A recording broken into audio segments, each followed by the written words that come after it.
You ready? Yeah. Let's get it. This is crazy. This is crazy. This is crazy. Hey, life's a risk, carnal. Tell me something, my friend. You ever dance with the devil in the pale moonlight? I do a great impression of a hot dog. Billy likes to drink soda. So am I to understand that you men completed your training on your own? That's the fact, Jack! Come on, seriously, who is that? I only came here to do two things, man. Kick some ass and drink some beer. Looks like we're almost out of beer. What's going on, watchers? This is Lucky the Dork Dad, and with me as always is Little Joe. Watchers, what's going on? Lucky, what's going on, man? How's your week been? It's been okay. It's been, it's, I don't know if I want to get into that, but. No, we're good. Family stuff. But this is Now Watch This. Yeah. We're a podcast where we watch stuff and talk about it sometimes. And, yeah, we try to have fun. Well, you know, we get suggestions, and then sometimes we have movies that we pick ourselves. But today we dip into our second look in the watch box, and old pervert CM Chuck out there throws in Porky's because, you know, he wants to be able to see boobies, and then he wants to be able to tell his girl that, well, I'm only watching this because Joe and Luck brought it up on the show. Yeah. So, Jessica, I'm outing him right now. It was his choice. Because he says he has to watch the movie that we talk about, even if he hasn't seen it before. Yeah, so this came from the watch box. And again, people, you can go on our Facebook group, the Now Watch This Watchers. Put your suggestions in for things for us to watch. No matter what it is, we're going to throw it in the box. And if it comes up, it comes up. So, because there's some movies in there. Well, yeah, except for Human Centipede. You took that out, right? No, it's in there. It's like a fucking ticking time bomb just waiting to be picked, bro. We're really going to have to shade the windows for that one. So last week we did Back to School, and we didn't know what to do next, so we pulled this movie. So it seems like we're going back and forth, right? Well, we did 90s last week. No, it was 2000s, right? Yeah, it was early 2000s, but it does, you know, we're not totally 80s. Again, we would never step on Jerry's toes like that. Yeah. But again, you know, it was the best decade, wasn't it? The 80s? For movies? For everything. Well, there's some argument, at least for movies. Well, maybe the 90s, because the Cowboys did win 3 Super Bowls in the 90s. Oh, my God. Right?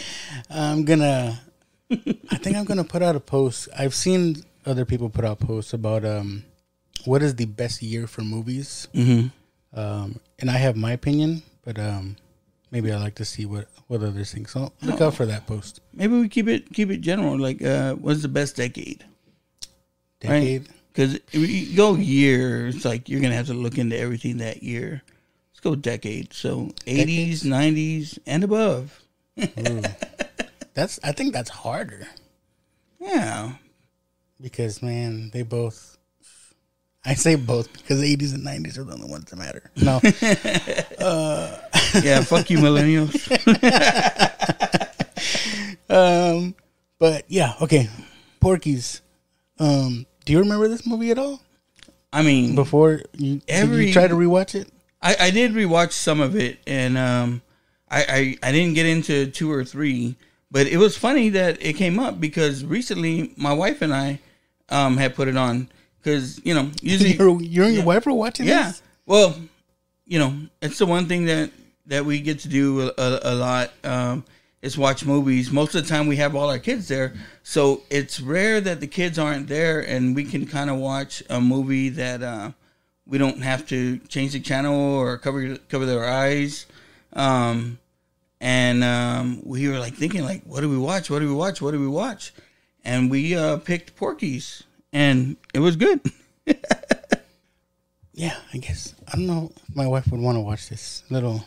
We were talking about movies to show stuff. This one's a little more hardcore, I think. Well, it is, and it isn't. There's scenes about it. I think it's because there's interaction with. Yeah, and I mean, but really, like the one scene for me that was more outlandish than anything was the dog scene. I don't know if I got that. I know I started rewatching it, but I don't remember it. We'll get to it, I guess. Yeah. You'll see. Oh, the Lassie.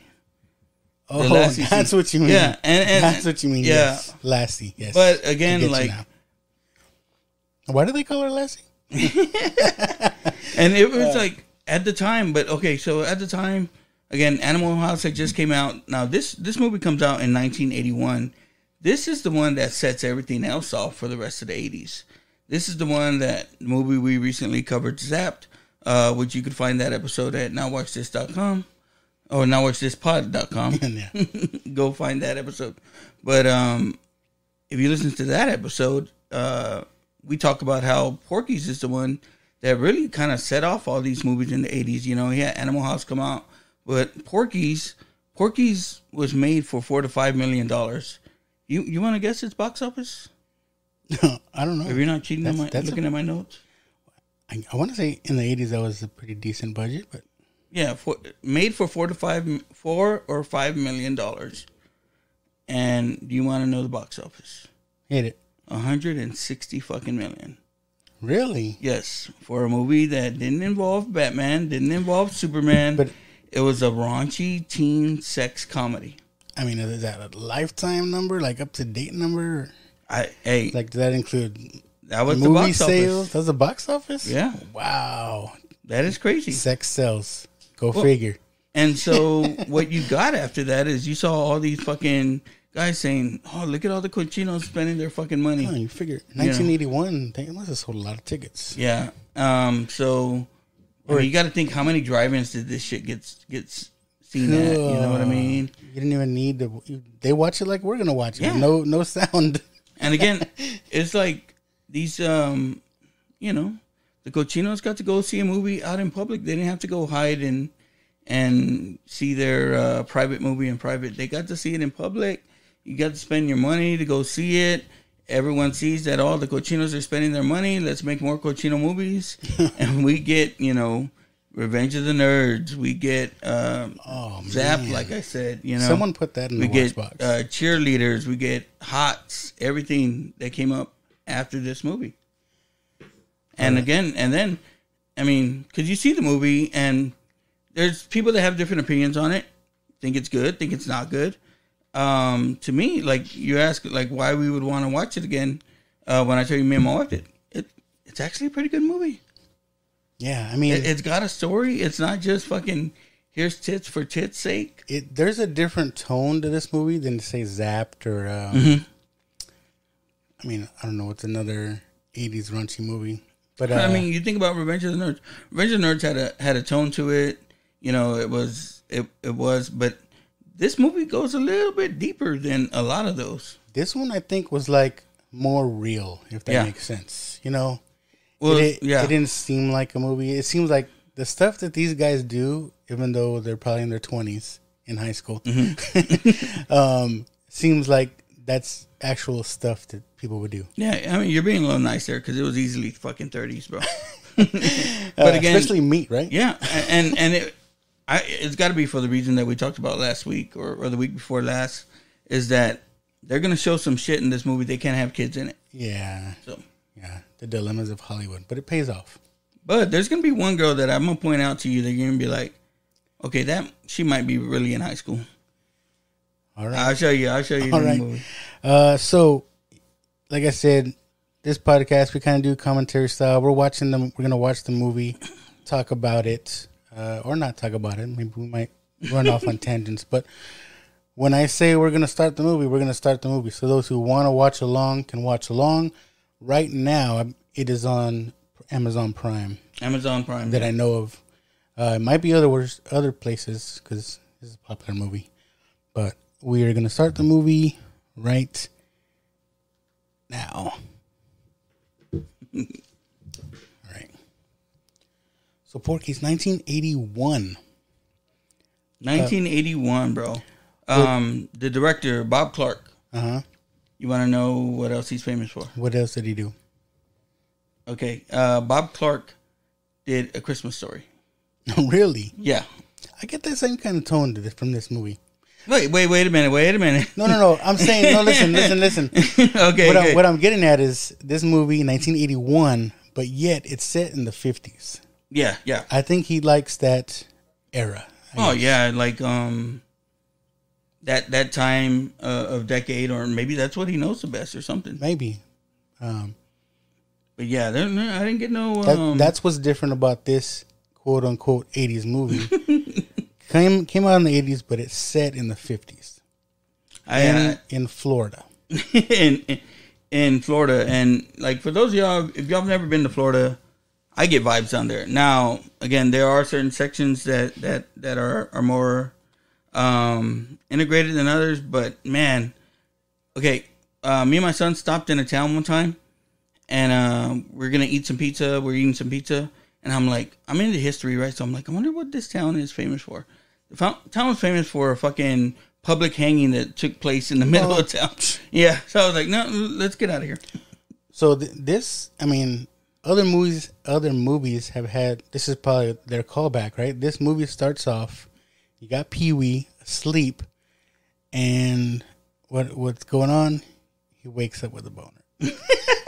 I mean, that's a la American Pie. Not Another Teen movie we just saw starts off in a similar way. I mean, this is where it came from, people. This is where it came from. And of course he comes in and mom's trying to wake him up and everything. So what the fuck does he do? And he's trying to hide. He fucking jumps right over and smashes it. Cherry forever. I don't know. Okay, so again, in my research for this, I go around and I hear other people and what their thoughts are on the movie and stuff like that. What Pee-wee does here, they're like, oh, every guy's done that. I don't remember doing that. I don't think I ever have. Every guy does what? What are you talking about? You're talking about his chart? Yeah. He's like, he's like, oh man, I lost an inch.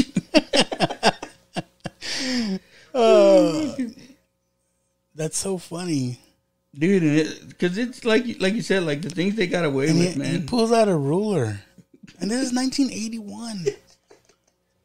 He's like checking it out. And he's like, dang. But what's funny is when he's holding the ruler, it's like at like the 3-inch 3 or mark. 4 inch. And then he pulls out this like chart. So like, I think everyone, what I liked about this movie, and you can kind of relate to it. Like everyone had a Pee-wee in their group. If you had like a little group of friends that you hung out with, everyone had a Pee-wee. Everyone had probably a meat in their group. You know, like the big dumb big dude, guy. Yeah. The big dumb guy that wanted to go to Princeton. Hey, those scholarships get you anywhere, man. I'll tell you. And then, like, who are these kids? This is high school, right? And they all have like badass convertibles. Oh yeah. Well, I guess take it. Those were regular cars back in the day, but I mean, come on. Well, the thing too is, like, I mean, weren't these things like $20?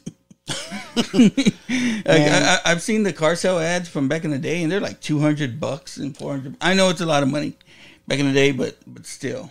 But I mean, damn, nowadays. But you see this, right? Like, if you had a redneck friend, they drove a truck. Yeah. Yeah. He says, Jarvis, you stupid redneck. That man, that's one thing that caught me off guard. I did not remember how racist this movie is. There is some shit. Like, I mean, they say the N-word like it's nothing. Just yeah. But they kind of touch on it. They call this dude a redneck. Because we get our two who are main leads, right, in the movie here, and they do call them out on their bullshit, but at the same time, they're friends with them. They tell them, hey, you can't fucking say that shit. But I guess I don't know if where I grew up at, you got caught on your shit like that. Yeah, like if you were like.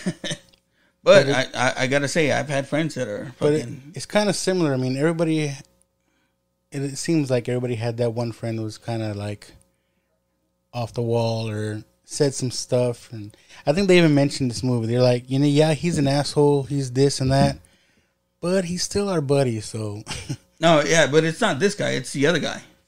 It's the racist guy. This is the guy that just said the N-word. Oh, he's racist too, but the other one's racist enough that he wants to fucking fight. Oh yeah. Okay, I got you. Now this guy he's just a stupid fucking a redneck racist that it's this guy that his brother's a cop, right? Yeah. Or is it the other guy? No, it's this guy. Yeah. But again, one of the funny things, and we'll try not to get too hung up on it, but the age looking thing, right? The thing about it too is that the brother who's the cop doesn't look too different from them. Yeah. One of the teachers that gets in trouble with Lassie, he doesn't look too different from them. Like, there's not that big of an age difference. Yeah, this girl's at least 20 something. Yeah. She's supposed to be a freshman. And this isn't the one I'm talking about. So, it's like, why do they call you meat? Yeah. She's like, he won't tell me. He's like, oh, well, you want to see? I'll show you. They're like, whoa, she's a freshman. Yeah. And I don't even want to think about this shit, but I can't imagine because, like, I have a senior and a freshman right now. My son that's a senior and my son that's a freshman, like, I couldn't imagine him, even talking to girls on this kid's age. Because it's like, there's such a big fucking gap between them. I'm thinking about it. This dude's probably bigger than a lot of their dads. Yeah. And fucking Pee-wee's about as small as them. Pee-wee, he's probably just graduated high school a couple years ago. Yeah, and no, Pee-wee's he's probably got that guy, and he's looked that fucking age forever, right? Like, he's got the Webster thing going on or some shit. Oh, speaking about Webster, we'll get into that later. Oh, fuck. I hit a nerve. No. An actor from Webster. Oh, he's in here, yeah. His wife's in here, too, I think. The wife, too? Yeah. I want to say they help. It's not Cherry. It's not Cherry Forever, is it? No. Yes. Is it? Yes. Oh. That's his wife from Webster. Yeah, Pee-wee, he's so gullible. Yeah. Like, he sees someone do something funny or a trick and like, oh, I want to do it. Yeah. He's so, like, gullible and innocent. And like fucking just stupid at the same time. He's always like, oh, she's so hot. Yeah. She wants it. And I'm telling you, for the majority of my high school years, I ran around with like 5 or 6 friends, core 3 or 4, and 5 or 6 like interchangeable that would come in, come out sometimes. But we all hung out together. I had a friend that was just like, he's the one that I talked about in the duck butter story. About mooning when we were driving. But this motherfucker was crazy, man. Like, he was crazy. Like, he was always, you can always count on him to do some crazy ass shit, but you can always you always have to account for him when we're going out and hanging out. Like, it's like, who's fucking babysitting him today? Better not be doing nothing stupid. Like, no, motherfucker, we're not taking you home. You're gonna sit your drunk ass in the car while we go eat IHOP.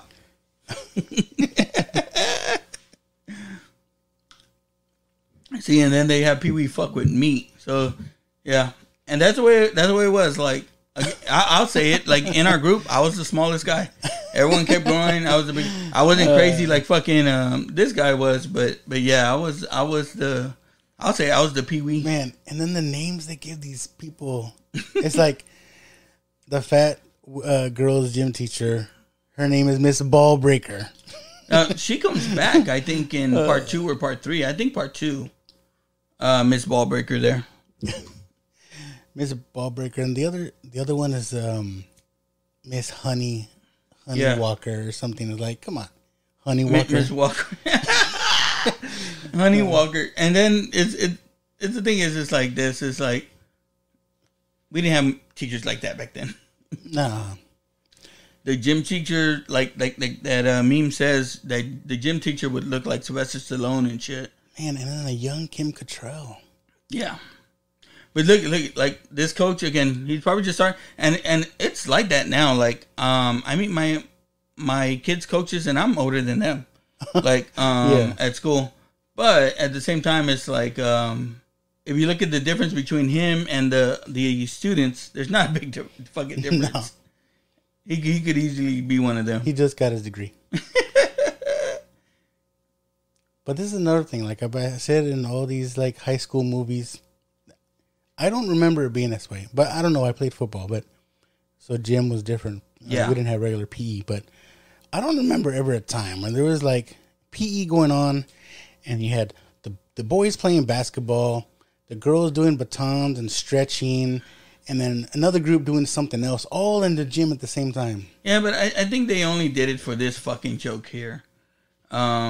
Where she's like, keep your balls out of my way. Yeah, the basketball goes rolling to her. Like, thanks, Miss Ball Breaker. And he's like, what the fuck you say? And I think that coach, is Good Enough. Is that his name?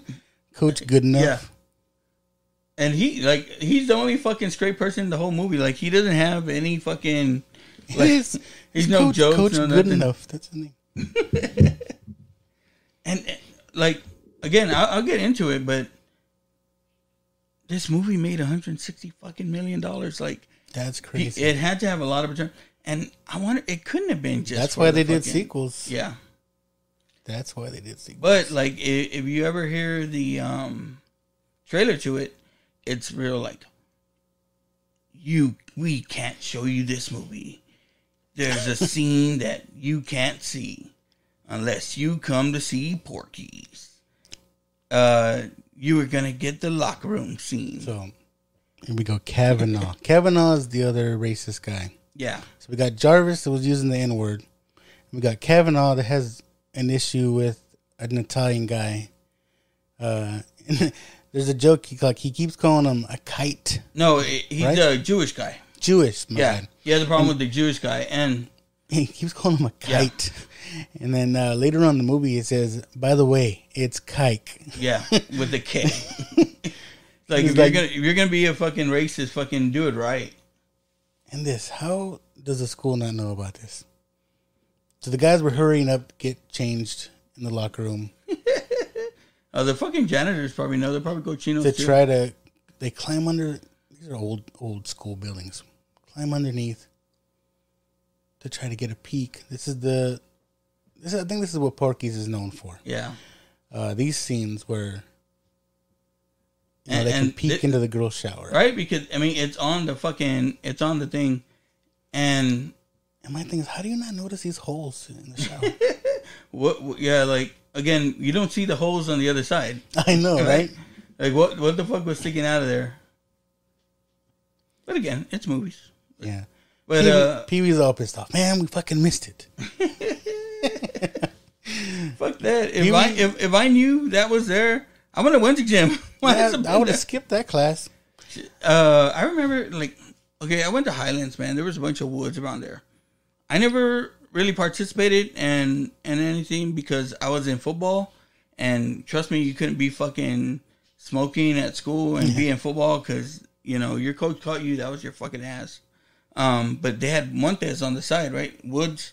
And you'd always see motherfuckers coming from the woods fucking, like, bro, it's like, it's all obvious and shit like that. But Highlands had a lot of little nooks and crannies like that, man. So Pee-wee is horny throughout the whole movie. Yeah, the whole premise is they are trying to get him to lose his virginity. Yeah. So they set him up with the I guess the school hoe, who's a friend of theirs. Yeah. And I guess she was just about to get it, just as willing to get it as he was willing to give it. And she goes out on a date with him, and the motherfucker had a condom on already. I don't want to get into it. I don't. But how do you have a condom on already? But well, I mean, she had to be reaching for it. That's how she found out. So I mean, and I guess it killed it right there. She got pissed off. So the guys, they don't know it, right? But the two main guys, right? Well, Jarvis and is it Jarvis? No, it's the other two guys, right? Yeah. Two of the guys in their gang or little group set up a prostitute, Miss Cherry Forever. And what they were talking about at the beginning when they're using the N-word, it's like, hey, did you get him? Did you get him? Like they wanted to have this whole setup where they're gonna scare these guys. They're gonna say that this prostitute has a black boyfriend, and that's what they're talking about. Did you get him? Did you get him? And the fucked up thing about the premise is like his part is he so happy to go out there and like they're presumably setting up to run a train on this girl. Yeah, and like everybody's okay with it. He's like, oh no, I got sloppy seconds. Yeah, like no. Me and my friends were necios, but we were never that fucking necio. No, that's nasty. That's nasty, yeah. Like I never got into some shit like that. And so they set Pee Wee up basically. They set the whole gang up. Yeah, said Cherry Forever's gonna come out. Mom? That's what it said in the thing, dude. It might be. Just picture her with a fucking flap top, right? So she tells him that she needs to make sure they're clean. So they have all the other guys get naked so she can check them out. Yeah, like she's already checked them out because they've been to her before, right? Like where she said, "This is Pee Wee." He's like, "What do you use for a jock strap? A rubber band and a peanut shell?" He's all fucking happy. Yeah, so basically they're setting them all up, and it ends up fucking getting one of their dudes in trouble, right? Right, like because it's in a small town, right? Yeah, it's supposed to everybody be knows everybody. Angel Beach in Florida. Everyone knows everybody. Like we said, it's crooked, boy. It's like you've been screwing around corners. And then she goes to meet. She says, "This boy's deformed." Ooh. And then what did he say? Like, meat, you're gonna go last and scrape her off the mattress. But you know what's fucked up is like, okay, so we had this movie, and then Last American Virgin comes out and it shows a group of guys, a group of friends going to a prostitute for their first time. Like, this must have been the fucking thing to do or something. Or they pulled it from here. See, this is the stupid shit that I like to do. I like to play pranks. Yeah. When I was back in the day. And you get that's like what they do. That's their thing. Mm-hmm. Earlier with the egg thing, you know. Yeah. I mean, it's fun, right? The 50s, there was no. But this was their form of entertainment. They're paying people to do shit. For real. It's so fucking funny, man. Pee-wee's all excited. And he's like, fucking finally. So they're putting like fake blood on themselves because, like I said, they got a guy to play her big black boyfriend. Yeah. And so, you know, that's where it came out earlier where Jarvis is like, Did you get him? Did you get him? So they want to scare these guys. Have that guy jump out all mad. So they run out naked.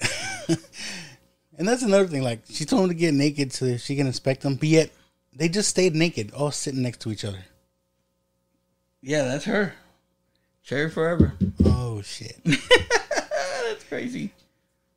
Look at they're fucking happy. Maybe whoever did the casting for Webster was like, you know what? I seen these two people in this movie. I think they helped fund this movie. Oh, yeah? Yeah. Wow. So they probably got a piece of that 160. Fucking told Webster, peace, man. We'll see you. We can go fucking make some more cochino movies. Oh, now I gotta know. You had it up there. Was Webster during the same time?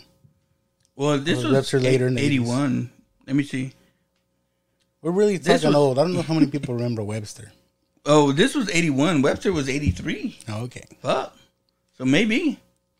people are like, what's Webster? You know that prostitute from fucking Porky? She was good. Oh, here now they're gonna get everybody scared. They're running out. He's got a machete. Oh, fucking shit. Everybody's scared. They run out naked. Like fucking buck naked. And again, when you talked about seeing nudity in this movie. I know. We talked about like male fucking, full frontal, yeah. and I totally forgot about this part. Look. They're all running off naked. That random guy just fucking stayed there. And then they're laughing. Like, Fuck that, dude. You sons of bitches. They're all just fucking naked, pushing each other around. I And know, shit. and everybody's cool with it. It's like, That's what they do in Florida, bro. they're like, "Where's Pee Wee? He ran off. We'll go after him." That's why they always say fucking Google Florida man and your birthday, and you'll see some crazy shit. And the cops in this movie are they're pricks. They just fuck with people too. Well, they got these two. They got another two that We're kind of legit, right? Yeah, that hang out at the bar that one time. But then, you know, the story about it is when they cross the line, Porky's brother is the sheriff in the other county. They see Pee Wee running naked. He was gonna run all the way fucking home. So the guy Jarvis, his brother's a cop, and he's like, "Hey, I know that kid." Yeah, and I can imagine, like, especially like I tell you, I spent my summers in Natalia. It was like a small town. To get from one place to the other, it wasn't walking distance, running distance. It was far. Like, because if you were going to somewhere, you were going to somewhere in another town because there wasn't shit in that town. Yeah. So you got to imagine he was a ways out. This is the hangout. Deadbeats. He was gone. So the cops bring Pee Wee. And fucking I tell you what, I ain't letting that little dude's junk fucking swing all in the inside of my t-shirt and everything like that. For real, the cops had an extra shirt just to give him. Come on, guys, stop it! There's girls here. Where's my clothes? Hey, my fucking friend that was crazy though. He didn't give a fuck. He let everyone see. Now this is supposed to be Kavanaugh's dad, right? Yeah, and I'm hoping that's Kavanaugh's little sister. Cause fuck. I was gonna say, is that the girl you're talking about? Yeah. She does look pretty young. Like, why did the fucking cop ask about that? Because that's just fucking normal back then, right? Back then, down there. Now, I mean, like, the cops didn't do shit. He was literally drinking while riding a motorcycle. And he just throws the beer like, Well, with the fucking 12-year-old on the back of his motorcycle, too. I think cops were different back then. Like, even in a later scene where those other cops are like, that's going to be a hard report to do. I'm like, Yeah. And this is fucked up, too, because it's like, again, I heard some fucking, black guy fucking ran you off, and that's what he gets in trouble for from his dad. Right. And, again, how did that get back to him already? Like, how? I know. They just got there. Yeah. But, yeah, I've met fucking people with asshole fucking dads like that, and they're always like that, and they're always pissed off at the world because it's like, I think like they say, it's like the fucking the hate gets put onto them, and they gotta fucking put it out to everyone. Even the dad didn't look much older than them. Fucking had him when he was a teenager, man. He had him when he was the girl's age that was on the back. Damn. For real. Oh, poor Pee Wee. Still didn't get laid. He's like, that's all he could think about, bro. That's all he could think about. Well, what else did you think about when you were in high school? I don't know, man. I guess. I don't know. And like I said, this is the 50s, so what else was there to do? Play pranks on their friends and try to get laid. Yeah, I guess. I don't know. I think I was getting laid, so I wasn't thinking about it so much. These were the beginning of the baby boomers, Yeah, that's true. This is supposed to be our greatest generation. Bunch of perverts. Fucking bunch of racist perverts. And this is America. But I mean, it's like we talked about that one episode where we talked about, like, the older members of our family that are they're just not politically correct. They're not necessarily racist, nothing like that. Yeah. But you know, it those older people have a way of thinking. But like my stepfather, you know, we talk time to time, and he tells me too. It's like, you know, the older black generation had the same kind of thinking as well. It's not something that they brought out, but you know, they knew how to act, and like even they don't like the way some of the younger people act. But you know, it's just a different fucking time. I like how, like, that's all they talk about is getting some. Yeah. And that guy, he says, well, you know, my motto, give me pussy or give me death.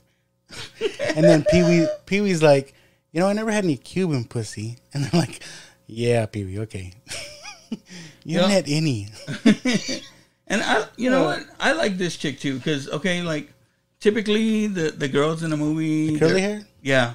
They're the victim, stuff like that. Like, this bitch is out to get it. Like, she was out to get laid. She wasn't fucking trying to give him some. She was out to get her some. Yeah, she's known. I guess she's known to do anybody, I guess. And, you know, she's just like fucking, like, she's the leader of the fucking girls, you know? She fucking owns it.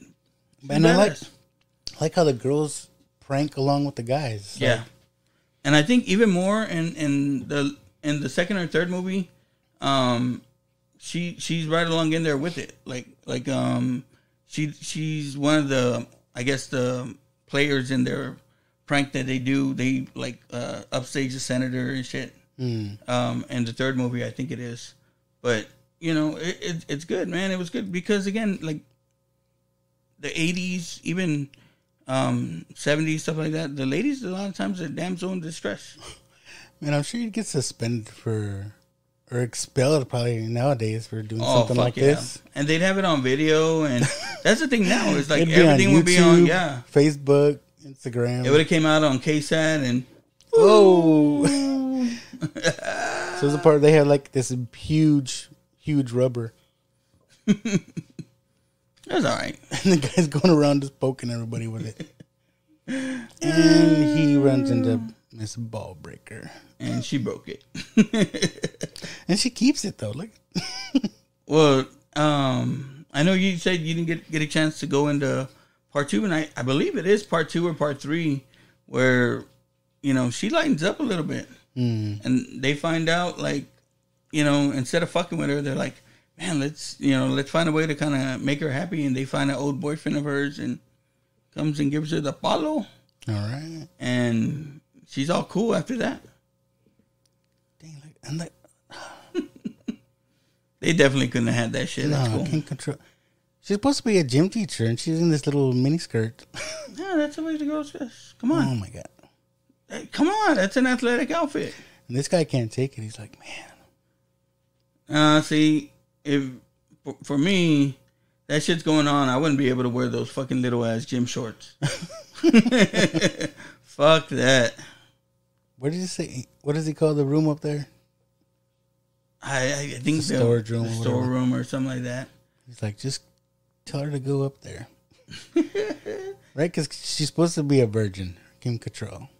That's what it's supposed to be. Okay, but how? How everybody knows they call her Lassie. Yeah, how? Okay, like she got that name somehow, so she ain't a fucking virgin. She's been up there with somebody.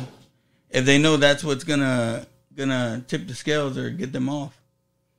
So Jarvis had this plan. You know what? We're going to go to Porky's. We want to get laid? Let's go get laid. Porky's is this bar in the next county where you can get stuff done. I guess, yeah, there's strippers there and stuff, right? You ever been in a place like that where you have to drive across a little fucking thing? Yeah. I thought about it when I was rewatching this earlier. It's like, if that little bridge gives out, everybody's stuck over there. Or, you know, because like I said, I spent my summers in these small towns, and we had a friend who had that little bridge that went to his house. His house, in and out, you had to go across a little bridge. Well, one day they were doing some construction, and my cousin had the bright idea to, let's get a bunch of the construction signs and we'll fucking fill the bridge up with them. Dude, his dad was fucking furious with us the next day. It was funny as hell. It's like, you got a moat around your house? Thought you were a badass, huh? I would have Dukes the Hazzard that shit. And you think it's supposed to be like the happening spot. But I don't know. It's Florida in the 50s. Oh, there it is. This is like a big barn, dirt floor. Yeah. No, it's... And a midget. Yeah. Like Pee-wee's like, I forgot my ID. So they give him Meat's ID. He's like, yeah, okay, whatever. And I guess, I'm sure back in the day it was kind of like that where you can get into these little raunchy ass places for an extra few bucks or something like that. Yeah, I think. Again, I've never been a strip club guy. It's never been my thing. Never gone to too many. I thought you were gonna say you never been to a strip club. I was like, no, I have. But I don't know. I always found it raunchy, and then I feel bad for the strippers. I'm like, oh man, what's her story? Oh my god, how did she get on the pole? I bet her dad feels bad. She's just trying to fund her way through college. Come Yes. On. And then you see the C-section scar, and you're like, oh fuck. Yeah. Just don't get all hooked on them. No, but don't be a simp. I remember coming up, like my brother-in-law used to be like, hey man, don't go to this fucking one place. It was called like the Rainbow Room or something. He's like, fuck that shit. That's the raunchiest place you can go. Fucking stinks in there. And then you should listen to Lau and Han, and they just talk about the fucking boys Town or some shit like that all the time, and talked about some guy getting fucking pink eye from a stripper, and I was just like, okay, never mind. That's not for me. Yes, I was like, that's not for me. Fucking Pee-wee. The dancer's like, oh, you want to see him? She's like, that'll be $2. And he's like, yeah, I'll see them both. $2, idiot. That's how he got pink eye. Yep. Yeah, I remember for a little while I lived right across the street from the drive-in when Striptease was playing there with Demi Moore. Whoa. Bro, you would see those jokers from you're like on the street, and you could look over there and see those bad boys. I was like, God damn. Oh, Striptease. I'm thinking of I think I was thinking of Showgirls. Oh no, that was probably showing there too. But apparently, like back in the day, like on San Pedro, there was an X-rated drive-in theater. X-rated drive-in theater? Yeah, back in like the 40s or 50s or some. I don't fucking know. I'll look at the time. It had to be like 60s, 70s. That's fucked up. So Jarvis, he's like, hey, we came here for some pussy. He's like, I want to talk to Porky. And he's like, if you can that's talk what you to want. me. It's like, just go get him. See, and my crazy friend that I told you would do everything. Because again, what I say is I didn't go to many strip clubs. One of the things I did go to a strip club for was... Look at that pig's balls. That's the one thing I noticed. I was like, they had an actual pig, and I was like, that pig has some ginormous balls. But like when I was, I guess 24, when I was going to get married, I went to a strip club for my bachelor party, and my dirty ass fucking friend was like, "How much would y'all pay me if I licked the fucking floor?" The floor, not the dance floor, like where they were dancing. I was, and he fucking did it, man. He's a crazy motherfucker. My wife didn't like that strip club though. They That's pretty nasty though. They took me. My friend set me up for it. They paid for it, where they take you up on stage because it's your fucking bachelor party, and they fucking hit you with a belt, and they're hitting me with this little fucking belt. And my fucking big fat fucking friend on the ground, he's like, hey, hit her with mine. Takes off his big ass work belt. Boom. Bro, my fucking ass was black and blue. And then they tie you up to the chair, and it's a big fucking chair, like a big throne chair. So, of course, my feet don't fucking hit the ground, and they're dangling, and they're making fun. Like, they're like, oh, how cute his feet don't touch the ground. I was like, fuck y'all, motherfuckers. But yeah, it was a good time, but yeah. So they were able to pull Porky, talk to him, and say, "Hey, we want some pussy." That's how you did it. He's like, "Is that right?" He's like, "You don't pay me, you pay the bartender." Yeah, boy, I'm talking to you. Y'all are underage. Yeah, see, we don't do that. That's what you're saying. Like, back in the day, they know these dudes are just kids. He's like, you know what? You want it? Then you go to this back room and you wait there. It's like, there are no lights because I don't want to get busted. Just strip down naked. I'm going to give you a night to remember. And apparently they went to like the, I guess they, like the whole bar knows what's going on. Yeah. As soon as they go in that room, the whole bar is like, oh shit. And this Porky's guy, man, like, I wonder if he did anything else because he's fucking cast perfectly, bro. He had a cameo. Well, I say cameo, just a small part in Better Off Dead. He was where he worked. Oh, okay. At that burger place. You know, he reminds me of Boss Hogg. Yeah. But he comes back, and you know we get. I mean, the movie, like I keep saying, they made 160, so it came back, and they got a 2 and a 3 out of it. Porky's Revenge and Porky's the Next Day, and I believe he's in all 3. So they're in the room, and he has like this special lever where it opens up a trap door, and they fall into the swamp. I say swamp because it's Florida, but fall into the water. No, but what he says, it was a shithole. Oh, that's what they fell into. It was a shithole. Of course, you got tough guys. How's the pussy, boys? That's nothing. They prank all day long, but when they get pranked, it's a big deal. Well, they weren't at $100. And to me, I think, you know, he knew they're fucking underage. They're not supposed to be here. He's letting them off kind of easy, right? By doing that prank. If they would have just they could have just got it in the cars and left. But could have kicked them out. No, little redneck has to come back and get pissed off. Like, oh shoot, the cops. And this is where the second half of Webster comes out. Yep, Webster's dead. He was like an old NFL player. I was going to say that. Didn't he play football? I think he did. I want to say he played for the Rams. His name. You better fucking freeze, Buster. Look like we got a bunch of Angel Beach pussies here. These are all the cars that ended up in Mr. Miyagi's fucking parking lot back afterwards. But real. From Florida to LA, they moved them. And then I got to see what the filming location was because while they said it's Florida, it was made by a Canadian movie company. Which is fucked up. Yeah. And this is probably the first time you've seen this in movies too, which is something they always show cops do. It's like, oh, you got a busted headlight. I don't got a busted headlight. Boom. Now you do. And dude, that's probably where I get it from, bro. It's like, oh, you got a busted taillight too. Whoa, shit.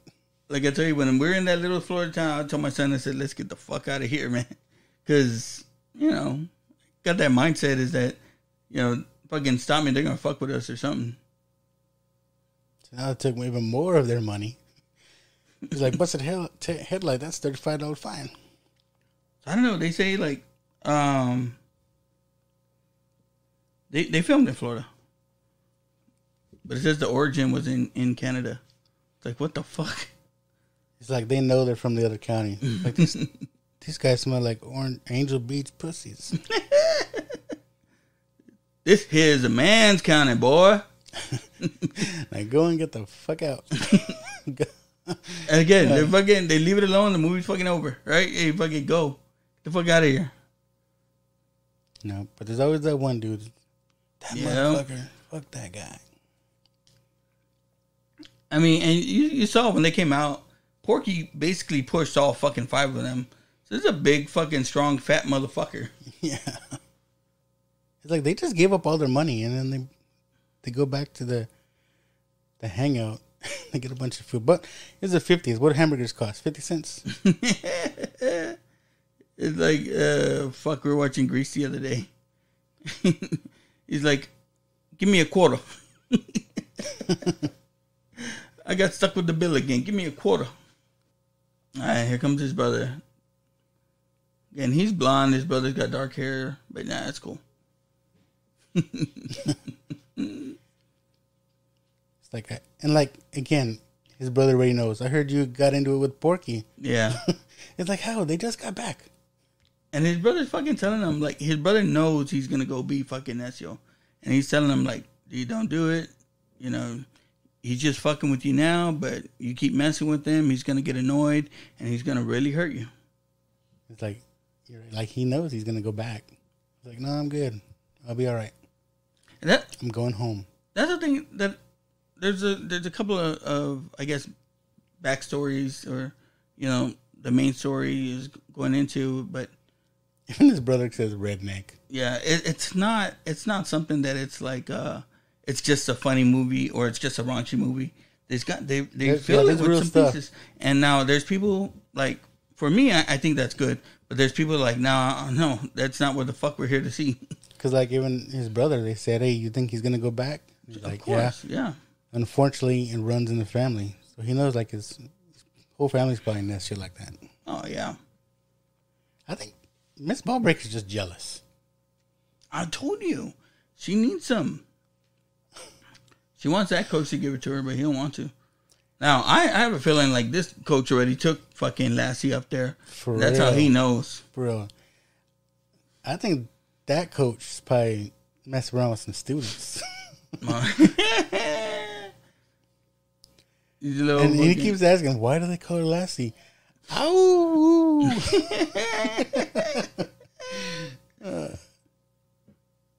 I told my boss at work, he's from Kentucky, and he's like, yeah, you doing a podcast now? And I'm like, yeah. It's like, what are you doing on? I said, no, we just do movies. We cover movies. I told him, I'll invite you on, man, if I ever do Next of Kin. Because he's a fucking, like, every time we talk movies, he brings up Next of Kin, man. I'm like, no one's seen that shit. He's like, come on, man, it's set in Kentucky. Man, some of the other dudes that are playing basketball, look at that dude right there. That dude's in his 30s. This is the first time they show this guy? Yeah. They talk about him. But. Yeah. And this is where we get the... and I said Italian because he looks more Italian than Jewish. Yeah, he looks like he could be in a gangster movie. Yeah, he's in the tribe. But again, hey, you know, one of the main characters in Sopranos was the Jewish guy. Facts. You think about Godfather, he talks to the guy in Florida, you know, he's Jewish. That's what he told me. He says, it's kikes, not kite. And see, that's a thing too. Jew boy. And like, is that a bad thing? Jew boy. You can tell these motherfuckers that don't flinch or nothing when you're trying to fight them. Those motherfuckers you probably don't want to fuck with. Like, this dude knows something. For real. Like, and you see it comes out. I was laughing at this because they're like, okay, you want to do it? Let's go outside. Yeah. And he fucks him up. So they're back dressed, right? And I just imagine a fight nowadays, you know, people be on the ground trying to submit you or something. These are like, they're like doing old timey boxing. With like, put up your dukes and like, just to see how hard, if you can take a punch or not. It's like, not so much in high school, because shit like that got kind of taken care of in the locker room, between the football players, the football team. But when I was in middle school, we had a coach that he let you fight in the gym. It's gonna be 1-on-1. You can fight in the locker room. It's gonna be 1-on-1 though. Anyone jumps in, he'd tell them, anyone jumps in, I'm kicking your ass myself. He'd come out and say that shit. But you ever have it like this? Is where your friend's in a fight. And it's a 1-on-1 fight. It's a fair fight, but he's just getting his ass whipped. I know. Well, I had a friend named Raymond. That fucking dude, like, he got into a fight with this guy, and afterwards he's like, "Hey man, I got some good shots on him, right?" And I was like, "Damn, bro, no, I don't think so." And this is where they tell him, like, it's fucked up because, what's his name? Tommy is the one that got in the fight, right? Like, he knows some stuff, and he got him in a headlock. And when he does, like, they're all on his side, like, come on, Tommy, come on, get him. And then he just whips their ass, and then they're like, after he whips their ass, they're like, hey, so you want to be our friend now? They're like, man, where'd you learn how to fight like that? Oh, like, hey, you got this fucking fancy-ass car, too? I know, I was just going to say that. Yeah. That's when I was thinking about the other cars. I was like, Yeah. man, these are high school kids? Come on. Yeah. That's a badass car right there. You look in the park, they're all convertibles. Well, most of them. It's like, I was thinking to myself, like, there's no way this dude has this car. I don't know, but I don't know. Maybe just it was a rich little school. I don't know. Maybe. well, that's what I got from. They're from Angel Beach, right? Like, oh, it's a fancy neighborhood. Yeah. That's why they're Angel Beach pussies. Yet it seems like a small school. Small Yeah. town. Take it easy, Brian, and your fucking whatever the fuck that is. I God know. damn. It's sweet ass ride. A little 2-seater fucking shit. I would be like, hey, I'm gonna be his friend now, If we need someone to fight, we're gonna call that guy. and we need someone to pay for our shit. We're gonna call that guy. All right. Here came the origin of the prank calls. This has to be the first, right? Not. I don't even know about prank calls, but the one that they do here, the Mike Hunt, Mike That's pretty raunchy. Hunt, Yeah. yeah. And she's in it. Fucking Pee-wee. Calling in the deadbeats. Yeah, I'm looking for my friend. His name's Michael Hunt. yeah, Mike. That's Mike.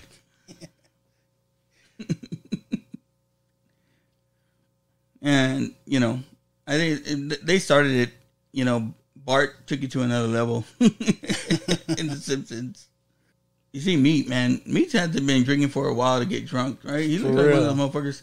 I have a dude now that I drink with occasionally, and this motherfucker can drink. He'll sit there and put away a case a night. They're like, hey, can you get out? Ask him outside. They go on the loudspeaker. Mike Hunt. Is Mike Hunt here? Has everyone seen my cunt? like just about everybody.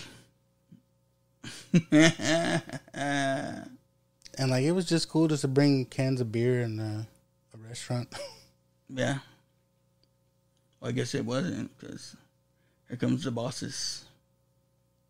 And you notice, besides our one guy in the beginning, you know, we didn't see a lot of color in here. What was the whole reason for the cops coming in there anyways? Everyone's being all fucking raunchy. Everyone's being all rowdy, and then they heard someone say my cunt. And they're like, whoa, my cunt's over here. What are you talking about? Now, this is one thing. This is not a good combination. Homeboy's been drinking. Mm-hmm. He's drunk. And he's fixing to eat a bowl of chili. That's just... that's not good. You know, we talked about it last week about going to fucking Taco Cabana. Eating super nachos at fucking... Okay, you're right. 3 or 4 a.m. wasn't the best thing to do either. But a bowl of chili? Oh, I don't know. It's got to be some bomb-ass chili. You know what I mean? Like, if your hometown was, like, known for chili, that'd probably be the spot. Like, after you get drunk, like, oh, let's go get some fucking chili. We're in the fucking South. You eat a lot of chili and cornbread, but chili is more like, if it's fucking cold, I want to eat some chili. If it's hot as fuck, the way it is in Florida, fuck that. The cops are like, is he drunk? Like, no, he's diabetic. He just needs some sugar. And I like how the whole group is just like quick to play along. It's like, oh, how many cubes of sugar does he take? Oh. Pass out. And everyone's fucking laughing. They're on the spot. I almost thought that cop was going to eat it off his face. Because he got that chili off his face. He looked at it. I was like, he's going to put it in his mouth. And what's the thing, too, is like, how big is this town that they have cops and sheriffs? Right? Yeah. Like, it's not that big. Because I remember that was one of the fun things about growing up in that Natalia town was they had a sheriff that would come by every once in a while. So there wasn't really like like again, like I could drive my cousin's car when I was like 12 or 13 because, I mean, no one fucking, they're not paying attention. Or, you know, I mean, as long as you ain't fucking with anyone, the cops ain't coming out, you know? I like how they're like, well, you say he's diabetic, but if it turns out he's drunk, we're going to take all y'all in. And everybody's like, no, I'm fucking Pee-wee. Oh, he does it all the time. Fucking Pee-wee. And see, and this guy comes and talks to him, and if we're to believe like 80, they're in the 50s, white cops in the South, Brian Schwartz isn't going to convince them of nothing. Right? They're going to be like, hey, kite boy. And they'll say it wrong too. Because he gives him some sob stories like, oh, he just broke up with his girlfriend. What would you do if you broke up with your girlfriend? You know? But, you know, up until this, like, again, I mean, I maybe knew of Jewish people or stuff like that. I never knew that it was something that was like a negative thing or like it was a slang. Yeah, because that's not our generation, right? Like it, you know, our generation is the coolest generation. I'm gonna say it.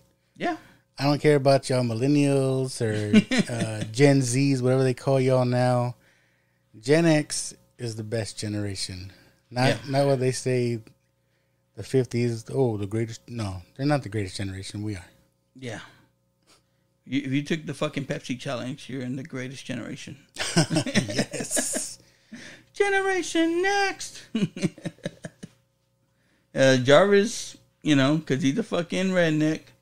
You know, they're getting ready to take him to the hospital because Porky's and them whipped his ass. Again. They're like, did you win? He's like, hell yeah.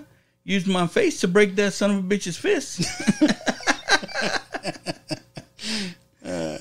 So he got fucking... so he goes, you know, Kevin now comes back. They're going to suspend him.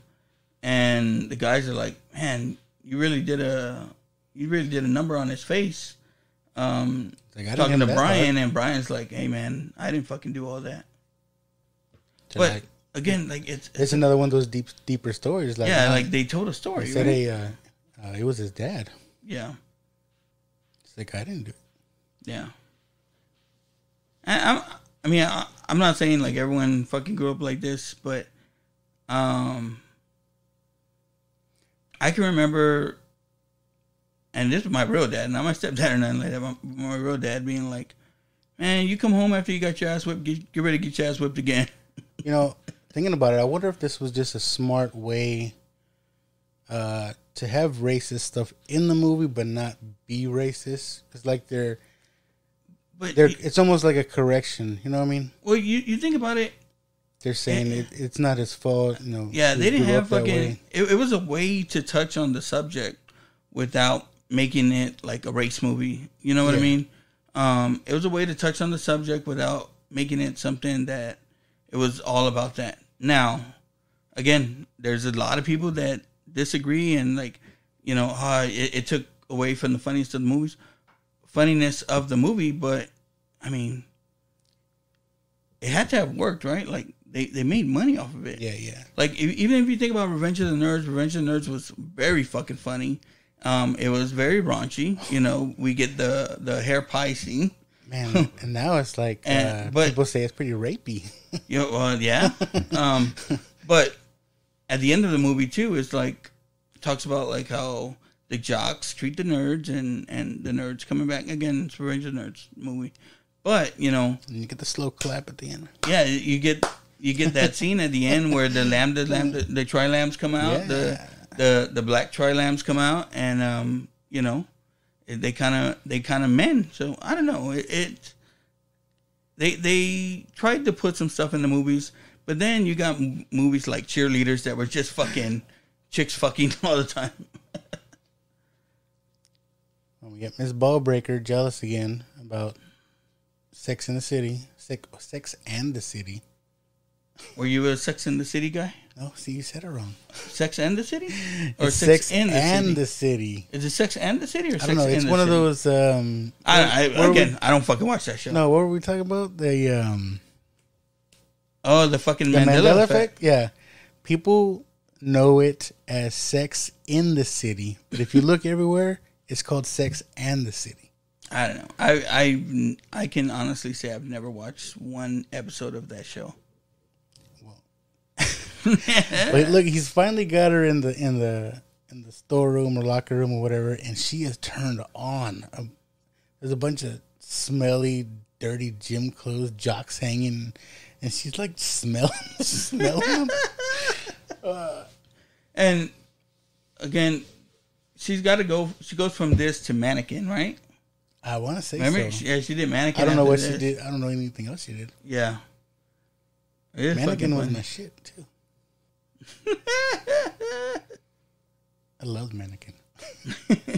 I probably shouldn't have, but... What? I forgot about her being what you call it. I didn't notice that the first time. Showing this off and everything. You get all nervous and they start showing these things. You're like, oh, fuck. What the fuck? I'm not supposed to be watching this. And then they're going at it. He's like, why do they call you Lassie? I don't know. I wonder if they had the cast for this movie and it's like, okay, we need you to bark like a dog. She's like, ooh. You're like, a big dog. Like, I'm fucking coming to America. Woo. But again, like like the whole gym can hear it going on. So the way it was where we grew up is like our locker room's here, there's a gym, and there's a girls' locker room. Yeah. We had to use the girls' locker room showers one time, but to get back to our locker room, you got to go across the gym. Of course, people try to take fucking stuff with them so they can cover up on the way back. My friend, that's crazy, he took his helmet, and he came back. What we did, we fucking closed the doors because it was one of those you got to push to open. Yeah. We fucking closed the doors. He had to fucking wait there, so he was in the locker room buck naked with a fucking helmet on in the fucking gym. Oh fuck! Just thinking like now everything's fucking closed circuit television, like everything's captured on camera. Yeah. Oh man, just imagine if they had that shit back in the day. Everybody's fucking cracking up. The other coach is cracking his ass up. He can't even control himself. He's hiding behind the fucking thing. Oh fuck! That motherfucker, and he don't stop. He just keeps going. He's like, fuck it. No, the coach good enough. He's like, what the hell's going on? She's like, that's your fucking chick, girl. I know. She Ballbreaker tells him, what are you gonna do about her? It's like, that's your assistant coach. Oh my fucking god! He puts a jockstrap in her mouth, but then he puts his mouth on there. She was like, come on. This is fucking funny. And he goes, what the fuck? Oh, fuck. Look how red the motherfucker is. He says gas. Oh, fuck. Again, he just did this shit, right? And now he's running back there. The smallest fucking gym shorts, the tightest fucking gym shorts. Again, I he must not be packing because fuck, dude, I wouldn't be able to. It's gross. He comes back. He's like, "Oh, I had a bad case of the runs." Then he wipes his face. Yeah. Well, he goes, and then he smells his hand. He goes, "You could probably heard me out here." They call him Mickey. I thought his name was Jarvis. That's what I thought too. Mickey Jarvis? Maybe it's his last name. I don't know. We're going to go on a beaver watch. It's like, I don't know, from fucking Iron Man. I thought Jarvis was like an English name or something. It's Iron Man's computer. Yeah. It's not a fucking redneck. Imagine Iron Man gets on his computer, Jarvis, and talks to him like a redneck. Only 23% left, sir. God. See, I didn't remember it like this. Rewatching it, I had to look around, see if anybody else was watching what I was watching. Oh, dude, I didn't even feel comfortable sitting in there watching. Like, what if your wife walked by or something? I know what the hell. But no, that's why I tell you, like, me and my wife, we hadn't watched it because I don't be fucking watching this shit, and when the kids are there, and they're like, "What the fuck are y'all watching?" They call her Blubber McNeil. Blubber McNeil's in the way. He's all bad. Like they gotta be like they can hear them, right? They're like, I know, and then Pee-wee just fucking loses it. He's like, move, let me see. I can't see. Like, the fuck off me. Stay in your own hole. Yeah. It's like, God damn it, I can't see anything. Okay, and I'm missing it. what are they doing? A fucking workout in there? Pee-wee fucking uses it right here.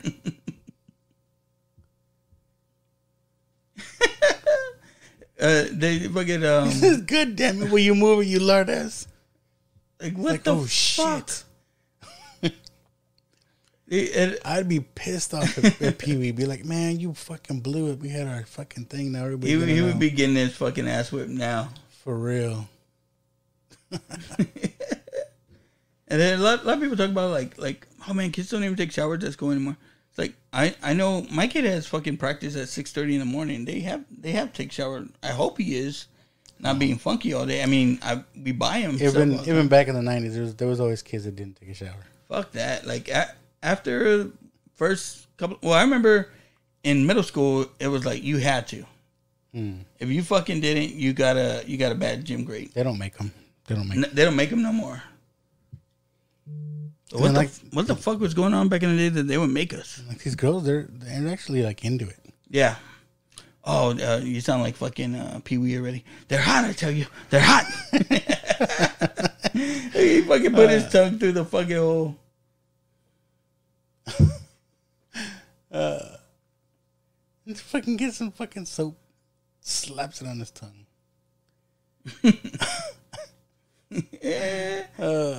He's fucking, like, oh, you think that's funny? All right, I'll give you something to play with.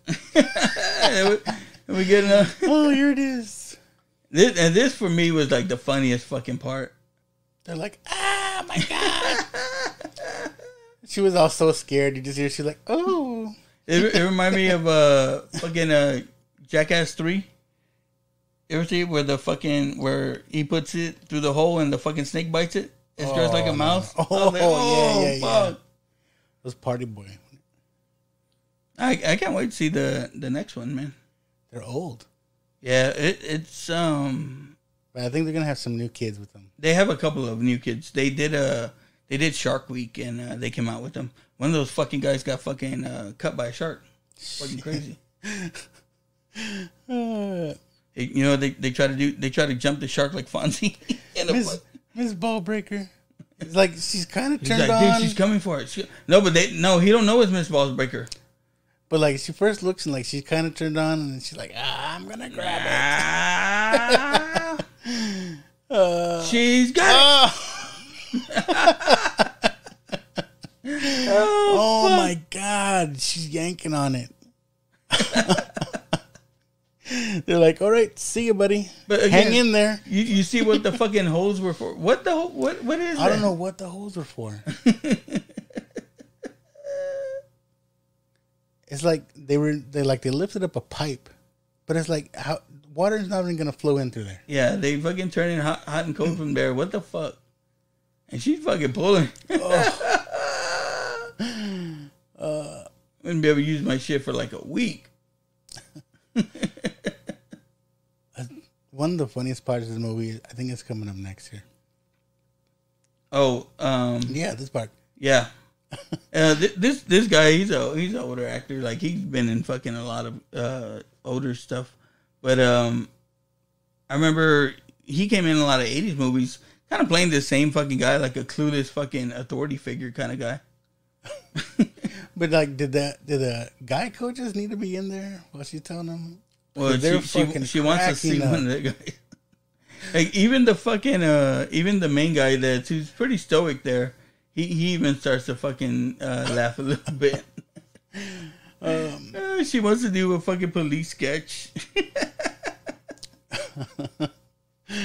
That's what they recommend. The guy just recommend, like, oh, what if we just have a why don't we do a cock lineup?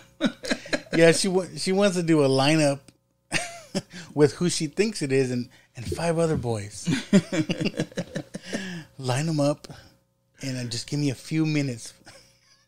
Because you're fucking crazy. But dude, like, I remember at school, like, we all lined up for fucking physicals and stuff, right? And got our balls checked, and it wasn't. I mean, so you get to see how they could have probably fucking did it. Man, I don't know. I know that wouldn't fly nowadays. Yeah, like, you want to do what?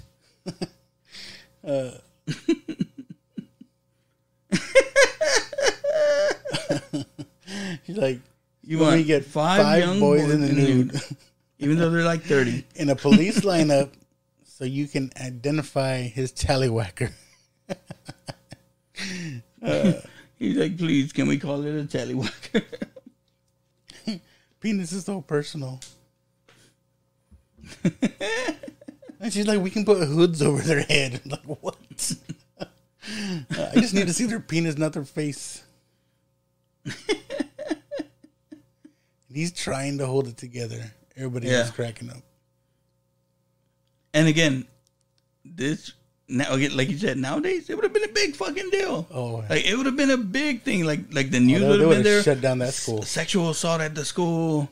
Fucking either for the boys looking at the girls or the fucking or her grabbing his dick. Like either way, it's she would have been gone. Fucking, yeah, she would have been in jail already. I don't know, man. A lot of those fucking teachers that get in trouble for fucking these students, they don't. They stay out and shit. And their fucking husbands take them back like, oh, it's okay. No. Yeah. Like, bitch. But some of those teachers are hot, like. Yeah, like, they did him a favor, man. Come on. How she should get a little high schooler. Well, I don't know. Yeah. I guess it's different now. I was like, how are you going to get your teacher to be into you? But I don't these newer teachers, I mean, they're young. Like, I'm fucking telling you, like, you have a hard time seeing who's the actual teacher and a student. That's where they say, we'll get a police sketch and we'll put up one brown posters along the school. I think she said, like, they're going to apprehend the prick. Do not apprehend this prick. It's armed and dangerous.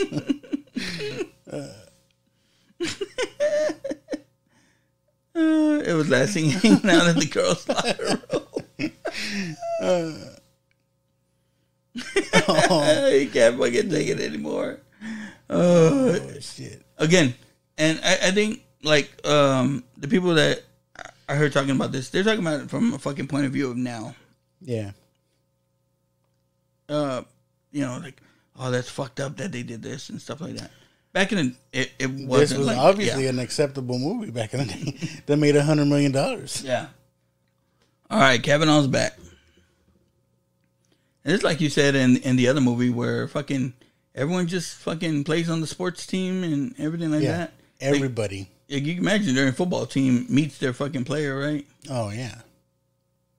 But I'm sure Pee Wee is even on the basketball team. Get out of here. Everyone needs a point guard, bro. I don't know. I remember, like, getting in fights. I never got in a fight in high school, I don't think. Middle school, a few times. Elementary school, a lot. But it was like, you got into a fight, like, you were friends with the kid afterwards. Like, I remember getting in a fight with, like, my best friend. and we'd get into fights. But I grew up in a time where, like, my dad would be like, I mean, I'm sure he was fucking around because I never got in trouble or nothing, but he's like, you get your ass whipped at school, boy. You can get your ass whipped when you come home, too. You're fucking losing no fight. I don't know. Maybe it's because I was on the football team. Like, they don't really mess with us if we were in football, unless it was with each other. But even, like, middle school, high school, no?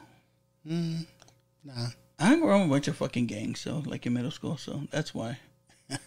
And then, like, people were all, East like, side? Again, you hang around, and you hang around with, like, guys bigger than you. Who's the one that they're going to want to fight? It's the small guy. I'll take that guy. But, like I said, dude, growing up, like, my real dad, he's a cool dude, but like he was one of the types, and him and my uncles, they'd all get together, and it'd be a bunch of them. They'd all get together and get drunk, and there was gonna be a fight at the end of the night, like someone's fighting. There's always a school dance. Was this a school dance? It's kind of like I guess like a outside dance that they were having, and fucking Kavanaugh's dad shows up. It's like, how does this guy even get in here? And he fucking stepped up to him, bro. He tells him, and look, Meat wants a part of him. Meat would have fucked him up. Oh yeah. But he tells him like, hey man, like it's embarrassing that you're my dad and stuff like that. Shit. But I mean, he was basically protecting the kid. What was that teacher gonna do? And what's his name? Brother shows up and lays him out. Well, he's a cop. Yep. I'm not afraid of you. It's always the moral, right? Yeah, and it hits it. Yeah. But it was a way of him, like, now him and Brian become friends, and a lot of times like the racist stuff for some people comes from just ignorance, man. Like, you don't know this person, so you automatically have fucking thoughts about what they are, and it goes both ways. It goes for fucking people being racist against people of other color, and then it for people of other color to be racist back the other way, because it's all born out of fucking ignorance, man. And the little girl in the background. She's 12 years old. She's supposed to be in middle school. Like that. Yeah. You all right? You all right? We had your back. Way back. And yeah, again, like, some of these movies, again, it hits some different spots for different people. Like, I remember getting into physical fights with my stepdad and stuff like that, and then having friends that would be like, "No, you can stay over at our house, like, if you need to." I would stay at friends' house a lot, but yeah, it sucks, man. But it does happen. Like, it's not. I think, again, that's why I say, like, I think that's why this movie gets a little good. Oh fuck! I remember being a fucking short guy. It was like it's like, fuck, man. Like, I wish like you can get a tall girl, because then your kids will be tall. Luckily, my kids are blessed with my wife's family size. This dude keeps going back to Porky, man. Comes back more fucked up every time. Yeah, but he got his tooth. I got the pig's tooth. And he but he couldn't even walk, right? So how did he get all the way over there? There's a collapsed fucking lung. The brother's in on it, or the brother fucking just now the brother's pissed. Yeah. But again, it's like, dude, control your fucking boy, man. Yeah. I told you not to mess with those dudes. Yep. But now they're mad. Like, oh, we gotta get him. I didn't get. I missed all this part. No, I didn't. It. Yeah, I didn't. I didn't get this far. I don't remember. But I mean, I remember the gist of it, but I don't know. Remember how it kind of goes down. But man, it goes from this, and it had these scenes in a lot of these 80s movies, man. Like, it got serious. Or it got serious, but it got to like, okay, well now we're gonna fucking Ocean's 11 it, and we're gonna set up fucking bombs and shit. It's like and do this scheme against Porky. It's like it's a movie, raunchy comedy, but yet there's like a real story of camaraderie, and this is a group of friends, Yeah. And again, it's like fucking. So now all the Angel Beach pussies get together to try and go fucking against Porky's, and hey. Like, some of the people from the town, like the coach says fucking Porky gave him stitches like 6 years ago. They're all gonna fucking help out. Brian's gonna help out, and that's how him and Kavanaugh become cool. But it's like, we had Not Another Teen Movie. I mean, this falls in that category, right? This teen movie. Yeah. But like, what I don't think, I could be wrong. I haven't watched any. Is there any newer teen movies? But like, there's always a group of friends, and I don't know if that happens anymore. It's like everybody just texts each other. I don't know if anybody actually hanging out. Together. Again, like I have my kid that's a senior. Dude's never fucking home now. Now that he's got his own car, he's never home. He's always with his friends now. They'll hang out at one kid's house or another kid's house, but I want to say it's still like that with them. But like my younger son, every once in a while he will go out with his friends, but he stays home a lot, and they all like he'll be online with like 6 or 7 people. Yeah, like I think it's that like, there's a lot of that too. Group chats is the thing now. It's like there's a lot of that. Group online. Chats, or they'll be playing games online and like have like little private parties with certain friends. Like, and like they all fucking like they FaceTime. Like my son's walking around the house fucking FaceTiming with his friend. I'm like, dude, tell me, because I'm walking around in my underwear. I don't need your fucking friends to see that. And they're like, you know, of course, because I've known a lot of these kids growing up and stuff. They're, hey, Coach Joe. I'm like, motherfuckers. So they're gonna plot the revenge. And Porky's just rocking. Look how many fucking people were in there. Again, dirt floor barn, Confederate flag up, and it's like, man, it's almost the same. Like, remember Urban Cowboy Gillies was always fucking. It was a little dusty ass fucking raunchy place too. Look at that. That place was popping. They needed Brian because they needed his money. It's like, hey, bro, you got some money so we can buy some tools? I don't remember. They're rigging up all kinds of stuff. The bridge or cars. I want to say the cars. They're Macaulay Culkin the whole Porky's area. The cars they set so they can when they go into drive they go into reverse, I believe. Yeah. And they crash into the thing. Now they're using a what is it? They're using a chainsaw outside. No one's gonna hear the chainsaw. Yeah. Oh shit. And it's supposed to be like, oh, someone comes outside, say something. But again, earlier, this is the same bridge that they were on, that they fell into shit water. But then they're in the water. Yeah. And like, I mean, if you ever been to Florida, it is swamps. There are gators out there. Like it fucking. My brother-in-law lives in Lakeland, and you know, they have a lake in the backyard, but he has to have a fence around his yard because there's fucking gators sometimes. My thing, like, nobody notices them doing all this stuff. And of course, there's always people outside the bar, you know? Of course, the rich kid has a boat. Like, I want to know his story now. Like, you guys got money?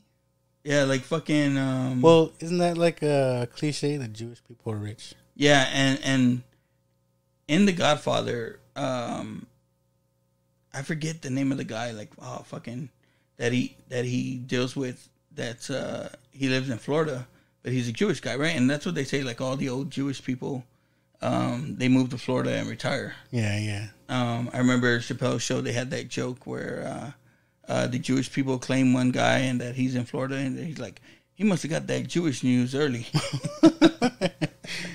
But I mean, it's like you said. Like it's presumably with money. You say, get ready for Jarvis Revenge. I'm telling you, that's where Iron Man got the name from.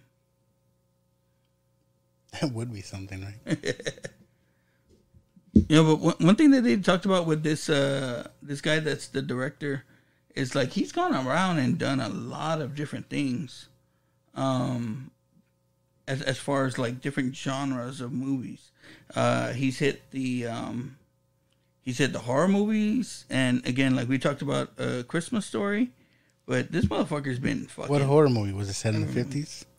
I got it. Let me see. I'll find it. But yeah, like he's been everywhere, bro. Yo, he did fucking Baby Geniuses. I know that's not a horror movie, but Baby fucking Geniuses. What? That's ridiculous. What's his name? Bob Clark. I mean, but you gotta think, like, they give him Baby Geniuses made money, you know. You know, Baby Genius. Guess who was in that movie? Pee-wee. Was he? Oh, that's on his list. Oh, no shit. It just says reporter. It was probably just a little cameo. But yeah, he did the second Porky's, and then he did Christmas Story and Porky's 2 at the same time. He did Rhinestone with fucking Sylvester Stallone and Dolly Parton. Rhinestone. That's Remember that? Crazy movie, yeah. But one of the movies that he broke in with was Black Christmas, the 70s Black Christmas. It's like a killer movie. So yeah, man, it's this dude spanned everywhere, and he spent a lot of decades. You know, I want to do some more 50s movies or 50s era stuff. Oh, I was gonna say, like, oh, bro, I don't know. We can do black and white. It's crazy. No. I'm just saying stuff set in the 50s. That's what we got to do. Forrest Gump, man, it goes everywhere. They're teasing them. Oh, look, he hit that guy behind him with the fucking bat. Now they're playing cocky. Okay, so you know, they have Porky's Revenge, and so you know, we're gonna see here is they basically fucking destroy Porky's, because it's above the water. Yeah, Porky goes in the water. Which we saw, like, all the people that were in there, all the people employed there. I mean, where are all these fucking strippers gonna go now to make money? I know, right? So I want to say it's Porky's Revenge, that he builds basically a river barge of Porky's. They're trying to pull the planks from underneath Porky's. I want one of those signs. As they said, fucking half the budget went to the signs probably. Because again, It's to get it at Porky's. Bro, you look at it, there's not a lot of money spent. And again, I know, you're filming at the school and you're filming here. Yeah. And that's pretty much it. It's destroying this like, presumably this is a set, right? Like, you know, back in the day, they didn't do a lot of making ofs and shit like that. But presumably this is a set, and you're just destroying the set, and that's the money right there. That's the $4 to $5 million, because it's a bunch of nobody actors except for the fucking Webster couple. But they weren't even on Webster at this time, so. Yeah, I don't know if anybody was well known before this. Again, I don't know the any principal of of these the guys. school, maybe. Like, you think about the two guys that are our main leads, and I don't know what else they've done besides these movies. They've done other movies, but nothing that you can point to and be like, oh yeah, that's it's like this is what they're known for. Yeah. I wonder if that falls in the whole we talked about being what's the word I'm looking for? Pigeonholed or like you make these kind of movies. Yeah. But like the actor that's the shorter of the two leads, he's done movies, but with this director. Like, he was in Baby Geniuses too. Porky's is gone. You're dead, you sons of bitches. And Meat had to have gotten pigeonholed into just doing this shit too, right? Because I don't see him doing fucking anything. Like, you would think he would have been in Sopranos. Right? I would think he'd be in something like that. No, he was in, like... There was a movie he was in. Unless he fucking passed away young, but I don't think so. He was in Die Hard 2. There's a movie he was in. It's kind of like a gang movie. The Wanderers. You ever see that? I think so. I don't see that in his thing. And here we go. One of the bombs didn't go off, so they're going to make it across. Oh, that's like the old gangster movies. And here we go. Webster's dad's going after him too. And his fucking tire's about to fall off. We'll take all the lug nuts off the tires. He's like, motherfucker. Ain't nothing wrong with this car, boss. They fucking got him. Now, there's a... The Porky Mobile. Fucking with pig. the fucking pig on the front. Yeah.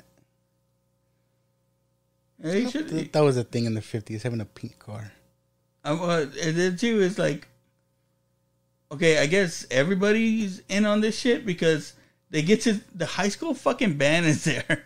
What the fuck is that about? They got to get across that county line. Come on, Billy. Hey, is it his brother, right? He has got some people waiting there. Yeah. As soon as they cross, get your ass on the other side. The band's all in uniform and everything. Right? Like, I mean, again, my kids in band, I'm showing up to everything they're performing at. So you'd have parents on the side fucking... And it's literally like they just crossed the county line. Like the whole fucking town is there. They got school buses, cheerleaders. They're all celebrating. They're like, this is our county. Porky, get your fuck out of here. Your fucking pink car. This guy's on crutches and stuff. But, okay, like, you gotta think. It's Paul Walker. It's not, it's fucking, it's the guy from Remember the Titans. Oh. If I get, okay, but you gotta think. Porky's a bad dude. He's gonna fucking come back for these fucks. Yeah, yeah. Now I want to watch the rest of them.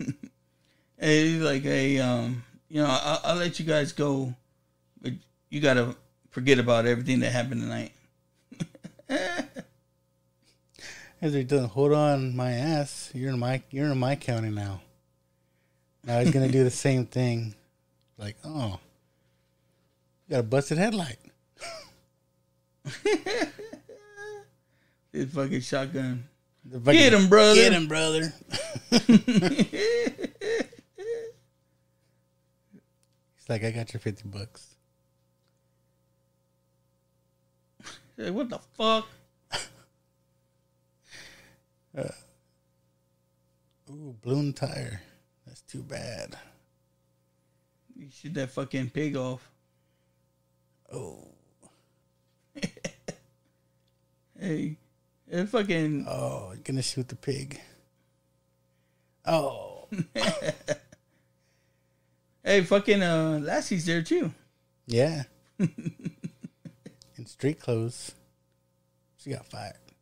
Probably. You don't come back. Get your ass out of here. Shut the fuck up. You're gonna ruin my real money. But you gotta think, like, they fucked his whole business. I know. Was Porky the victim? I mean, yeah, man. They went over there. Think about it. They went over there underage. Underage. They had no business being there. They're trying to get in there to get some pussy. Mm-hmm. Which they can't, right? They're underage. No, They couldn't even been in there. And he was just trying to get them off out of here, right? Yes, he let them off easy the first time. Yeah, he fucked with them a little bit, joking on them like, hey, dudes, get out of here. You're not supposed to be here. And the one dude kept coming back. They don't show it, but he kept coming back. Getting his ass whipped more. Getting his ass kicked. Coming back, getting his ass kicked. But and then now his brother wants to get involved. Come on. I think it's one of them. It's the Karate Kid syndrome. Where everybody's rooting for Daniel LaRusso, but we know the real story. Daniel went in there and just fucked shit up. Maybe that's the whole thing with the 80s, man. Because, hey, Revenge of the Nerds, he rapes a girl. And fucking, we're all on his side too, right? Like at the end, we're all screaming, nerds, nerds. For real. We got to rethink this, bro. That's so true. I mean, she was fine with her, alpha beta boyfriend. Yeah. He goes and rapes her, and then now she's like, oh, I want to be with you now. Yeah, but, it's still rape. Like, hey, she didn't know. Come on. Does it make it better that he had on a Darth Vader mask? Yeah, a little bit. It was like Darth Vader mask with a little cape and a fucking. Come on, dude. Go full nerd or don't go at all. I don't think that was his real costume, if I remember right. He just took the mask. Oh, look! Then we get the movie's over and they have some end credit scene. Pee-wee. We just blew up Porky's. This is my last chance to get laid. Yeah, it's like, look. And each other. It's like, oh, we got to get back to what the movie's really about. Getting Pee-wee laid. That was the thing, too, is like, okay. The chick that he messed up with that screwed everybody else. Yep. So presumably she's already been around the team. And it's all cool. Yeah, everybody's cool. Like, oh, yeah. Just fuck him, Wendy. Just don't tell anyone. Everyone fucking knows. Everyone in the town is there. What do you mean don't tell no one? Everyone knows. That's your boyfriend now. What's the black guy? Is it? They're messing with him still. Yeah. Fuck. I need a rubber. We'll get tie a knot at the end. Like with my girlfriend? Sorry. No, that's Ball Breaker. Oh. Yeah. She's still here.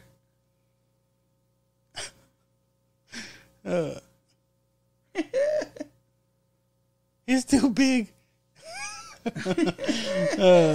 Sorry, P. We ain't got no training programs. That's fucking nasty. And he took it back and gave it to him. The guy took it from him. Oh, fuck. Oh, shit. Miss Ballbreaker. She's got him. Oh, fuck. She's got him. Oh, fuck. How did she know it was him? She's going to prison. I know that penis anywhere. The fucking cops had to pull her off. Oh, fuck. I can identify him.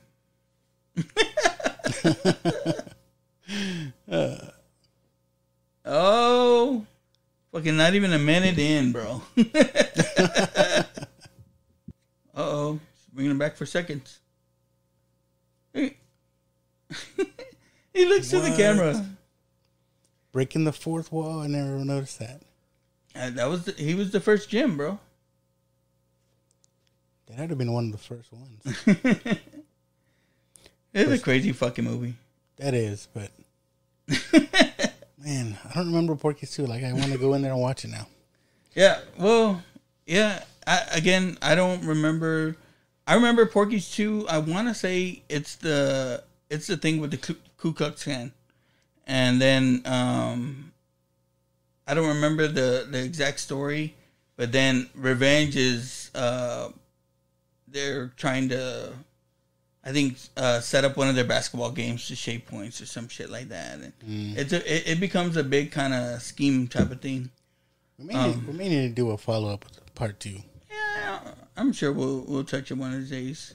Or maybe Chuck, put a part 2 in the watch box. That's all I was thinking too. Is like I really wanted to watch all 3 and then talk about all three of them. Yeah, you know, we only got a few days to prep, so I know. But you know, again, this movie launched a bunch of different movies. Now it's sad that, I mean, made 160 million and they didn't fucking launch these guys' careers to fucking become stars or anything like that. But you know, it made money, and it made all these other movies that came out in the 80s as successful as they were too. It even has it here on. It comes up. It says Bob Clark is director. Yeah, Christmas Story, Porky's 2, Black Christmas, Baby Blonde Geniuses. and Blonder. I've never fucking seen that. But dude was working, man. That Amazing Story is pretty fucked up too. I think I've seen that. But what would you think? The Ransom of Red Chief? I don't know what that is. What would your taco rating be for Porky's? Would it be a taco rating, or we do the other things first? Oh, do we go? I thought we go taco rating first. And you want to do taco rating? No. Let's go with other things first. Do whatever you want, man. It's your show too. Oh wait, I tell everyone that all I do is I come down here and sit, talk, and watch movies. Watch movies.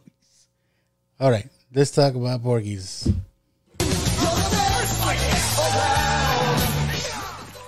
The best. You're simply the best. I might change it to that one. No. Best around is classic, bro. But then, yeah, it's classic. We got to keep it there. Best part of this movie. Me, you know, I'm all about the boobies and stuff. But no. I like how we rewatching these movies. You know, when you first watch them back in the day, especially these older movies, all you remember is the boobies and the dirty scene, stuff. Yeah. Rewatching them now, like 20 years later or longer, you pick up on this stuff, like the backstory with these guys' family. Like, you think they're these normal teenage kids, but there's really some meat, if you will, to their characters. They're not just, you know, what you see is what you get. They actually, there's more to them, in other words. No, I totally agree with you on that, man. I think that was the part that made it a good movie. If it was just these kids, you know, with no problems in their lives, just going about doing stupid shit, you know, it'd be basically what American Pie was, right? But you know, these guys have, and I'm not shitting on American Pie, but basically these guys have problems, have issues, stuff like that, and they were able to hit on a couple of things that in the 80s or in the 50s as this movie was set that were kind of really happening, and you know, there were there still are, but there were a lot of, you know, stereotypes and a lot of ignorance out there. So I agree with you for the best part for that. Yeah, and I really, I'll say it later, but yeah. So what else we got here? Let's see. Surely you can't be serious. Surely you can't be serious. I cannot believe they put that in the movie. What's the worst part, or what's your least favorite part of this movie? I wouldn't say it's necessarily the worst part, but the fucking, I want to say the shower scene, like not because of the nudity or anything like that, but the fucking, like, the holes in the walls. Like, who doesn't see that shit? Exactly. It you know, what the fuck was that? But again, it wasn't a drain. I don't know why there's a pipe hooked up to it. Again, like, someone needs to explain it. If anybody knows what those holes are for, that was the fucking. Or maybe we found out what those holes were for. Yeah, the maintenance guys put those in because they were cochinos. And again, there's. I want to say, I'm not saying it's, you know, it's a perfect fucking movie or anything like that, but there's not a lot of holes, bro. All right. Worst part for me. I was disappointed we didn't get to see Cherry Forever, but naked? Because they set you up to get you excited, like, oh, they're gonna go do this, but dude, you wanted to see the gangbang scene. Or maybe because we saw a little bit of full frontal. Yeah, like, I don't need to see that. I don't need to see all the dicks, especially like 80s. Like, there's no manscaping back then. Oh yeah. I think they got bigger bush than the girls did. Yeah, it looked like a fucking button on a carpet, man. It's like, what the fuck? Oh shit! All right, let's see. What do we got here? If I can change. And you can change. And you can change. What would we change about this movie? I don't know. Not a.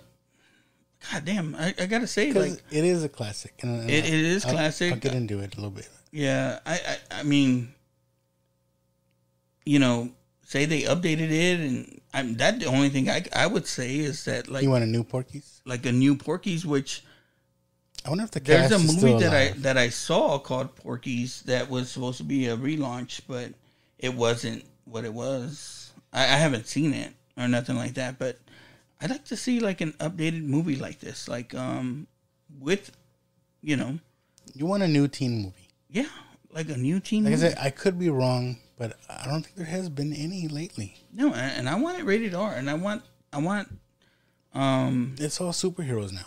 yeah, I want a teen movie. I want, you know, the race. I don't want the racism in it, but like I want issues like that in there. You know what it I mean? is? You know what it is? All the teen movies now are Disney Channel movies. No, that's true too. That they just don't do them raunchy anymore. And so, and you feel bad for our teens, right? Like, well, I mean, again, there are kids, so we don't want them watching. But like teenagers now, they don't have these movies, you know? Yeah, because you're gonna be like, oh, remember Zapped? And you're like, oh yeah, was Zendaya? Remember that episode of iCarly? It's like, come on, Dude, that show's got some demons. You know that? I mean, I never watched the show, but I just hear about the guy that did I don't know if it's producer or director. It was the fat guy from Head of the Class. Mm-hmm. Yeah. Supposedly that dude is not a cool dude. Oh, That's for another show. That's too new for us. Well, I'm just saying that I didn't grow up watching that show. The millennials, that's probably their show. yeah. But there's a lot of shit on that. 2041. Now watch this pod. You know, when our kids take over. Yeah, they can talk about iCarly. Where are we at? The worst part. No, where's your change? Change. Yeah, change. Change. What would I change? You know what? I think I want some more Porkies. Like, the movie's called Porkies. But really, was that really what the movie was about? Not really. No, it was about the kids, right? Yeah. Because they do Porky's 2 the next day. I don't think the dude's in it. It's like, it was about Pee-wee, getting Pee-wee laid. That was the premise of the movie. That's a good name, though. I mean, you know. Yeah. To this day, it's classic, right? Because really, we see them go to this bar once. And supposedly, Mikey, Jarvis, whatever his name is. Mickey. He keeps going Mickey. back. But we don't see any of that. Mm. So, yeah. Maybe more Porkies. Yeah. What you know, what did Porky do to become Porky? Yeah. I mean, I know there's a lot of eating involved, but or maybe what I would change too is like what I said it's like the Karate Kid. Porky is the victim here. Yeah. Hey, is he a jerk? Yeah. He runs his own little county, him and his brother? Yeah, okay. But he was just doing his own thing, running his bar. He wasn't. He didn't go out seeking these kids. These kids came over there starting shit because they wanted some pussy. He messed with them a little bit, and that would have been it, right? But now this dude has to keep going back and going back and going back until he was forced to make it a bigger thing. Yeah, hey, Porky is the victim. Revenge for Porky. Yeah, don't start no shit. Won't be no shit. But no, you're exactly right. For me too, I would have wanted to see. Hey man, what's Brian's story, bro? Like fuck, that car, man, is enough. But like he told the story is like, if you grow up Jewish, you either learn how to fight or you take a lot of shit. And I don't like to take a lot of shit, so he learned how to fight. You know, aside from Kavanaugh's dad, that's one thing this quote unquote teen movie is missing. We don't see any parents. No. All the authority figures were in the school. It's like these high schoolers just did whatever the fuck they wanted. Yeah. No parents. They were out late, out. Like, yeah. You know, I think nowadays they would have showed them sneaking out the house to try to go to Porky's, you know? Or something like that, yeah. No parents. You know, it's presumably... And again, it's like I said, you know, growing up in a small town, you kind of let your kids do... You know, you were able to... You know, let your kids go out without being worried about shit like this. So It's supposed to be in the 50s, so yeah, it's a different time. You know, people said they slept with their houses unlocked. You know, don't sound very smart to me, but you know. Yup. Let's see. I still don't have a soundbite. I need to find something for sequel or prequel or spin-off. Well, yeah, I mean, but this movie, it's got 2 sequels. Again, I said there's probably one that was made recently. I don't know if that's considered a spin-off or not, but, you know, they did stuff off of it. You know what I mean? Yeah. But for me, I'm like you. I want to see, let's see that Porky story. Yeah. Right? Like, we got Cobra Kai series from what's his now Netflix. Yeah. It was on YouTube. Let's see Porky's side of the story, you know?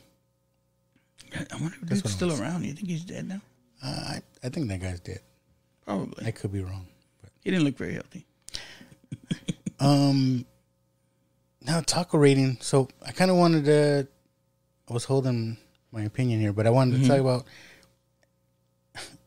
We saw Zapped, and we're like, oh, this is one of the first movies, this and that. But after rewatching this, it's like... And this came out before Zapped. Mm-hmm. This is 1981. A lot of the things, as we mentioned, going through the movie, it's like, oh, that's where this came from. That's where that came from. That's where that came from. This movie is really... the launching point. I think. I mean, as far as raunchy teen movies, again, we're not pros. I could be wrong. But to me, it seems like this is probably one of the first quote-unquote teen movies where we get a lot of reference to where things in this movie are portrayed in other movies and shows and TV shows. I don't know. I think this is one of the originators. Yeah. Again, talk about Animal House being one of the first. This one, like I said, came down 81. And what was Animal House? 78. And you can but see... it's Animal House is different, though. Yeah.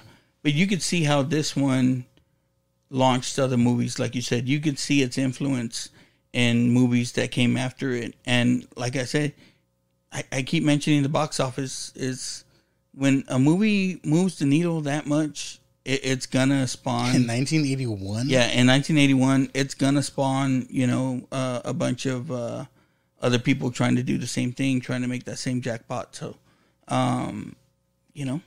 we should be thankful to Porky's. Yeah, but this was... for putting the cochinos out there.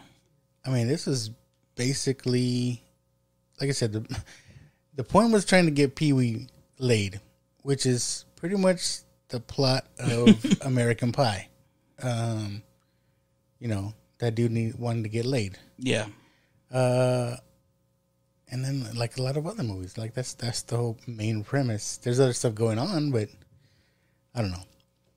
But for a taco's sake, I don't know. You go first. For me, I mean, this is gonna be a surprise, but it's got to be it's solid 4 tacos for me, and it's I'm gonna go with pork tacos because it's pork carnitas. Yeah, it's got to be pork carnitas. And the reason why I say that is just like you said, it's classic. You look at it, there are some kind of corny things, something like that, but there's a little bit of story behind there. It's got some meat. Yeah. It's not just tits for tits' sake, And again, it's the launching point for a lot of other movies in this genre that came out after. So, I'll give it a solid 4 pork carnitas. All right. I guess for me, what's a classic taco do you like? An original taco. Okay. I'll go to this one place that I don't like anything from it, but I will eat their 3-pot tacos. Oh no, that's not what I'm thinking of. Okay. To me, like a classic fajita. No, like a classic, like breakfast taco. To me, that's where tacos started. Breakfast tacos. Mm-hmm. Bean and cheese is a classic, right? But to me, like, if it wasn't bean and cheese, my mom would make just chorizo and egg, just simple, right? So I'm at chorizo and egg, and I agree, four chorizo and egg tacos. Yeah, you gave it the chorizo. Yeah. Yes. You guys come watch Chorizo this. con huevos. Lucky gives Porky's the chorizo. Yes. It's pork chorizo. But yeah, dude, I mean, like I said, we watched back through it. You know, even though we've seen it multiple times, there's a little bit of stuff that got us fucking to where we weren't fucking talking. We were just watching the movie. Yeah. Even though we had with subtitles on, but again, it's a good movie. You know, there's a lot of these. Shout out to Chuck. You know, he's always saying it. Movie for me that's good. It's got a lot of rewatchability in this. Like I told you, you know, without the podcast, me and my wife were watching this the other day. You know what I mean? So, and not this episode, but coming soon. I'm gonna work on. I need to get the family another computer so I can have my own. But I think we're gonna start recording and putting them out on YouTube. So be on the lookout for that in the near future. Yeah, I just gotta fix my face. Those will be truly unedited, and you can see us just staring at the TV and those dead spots.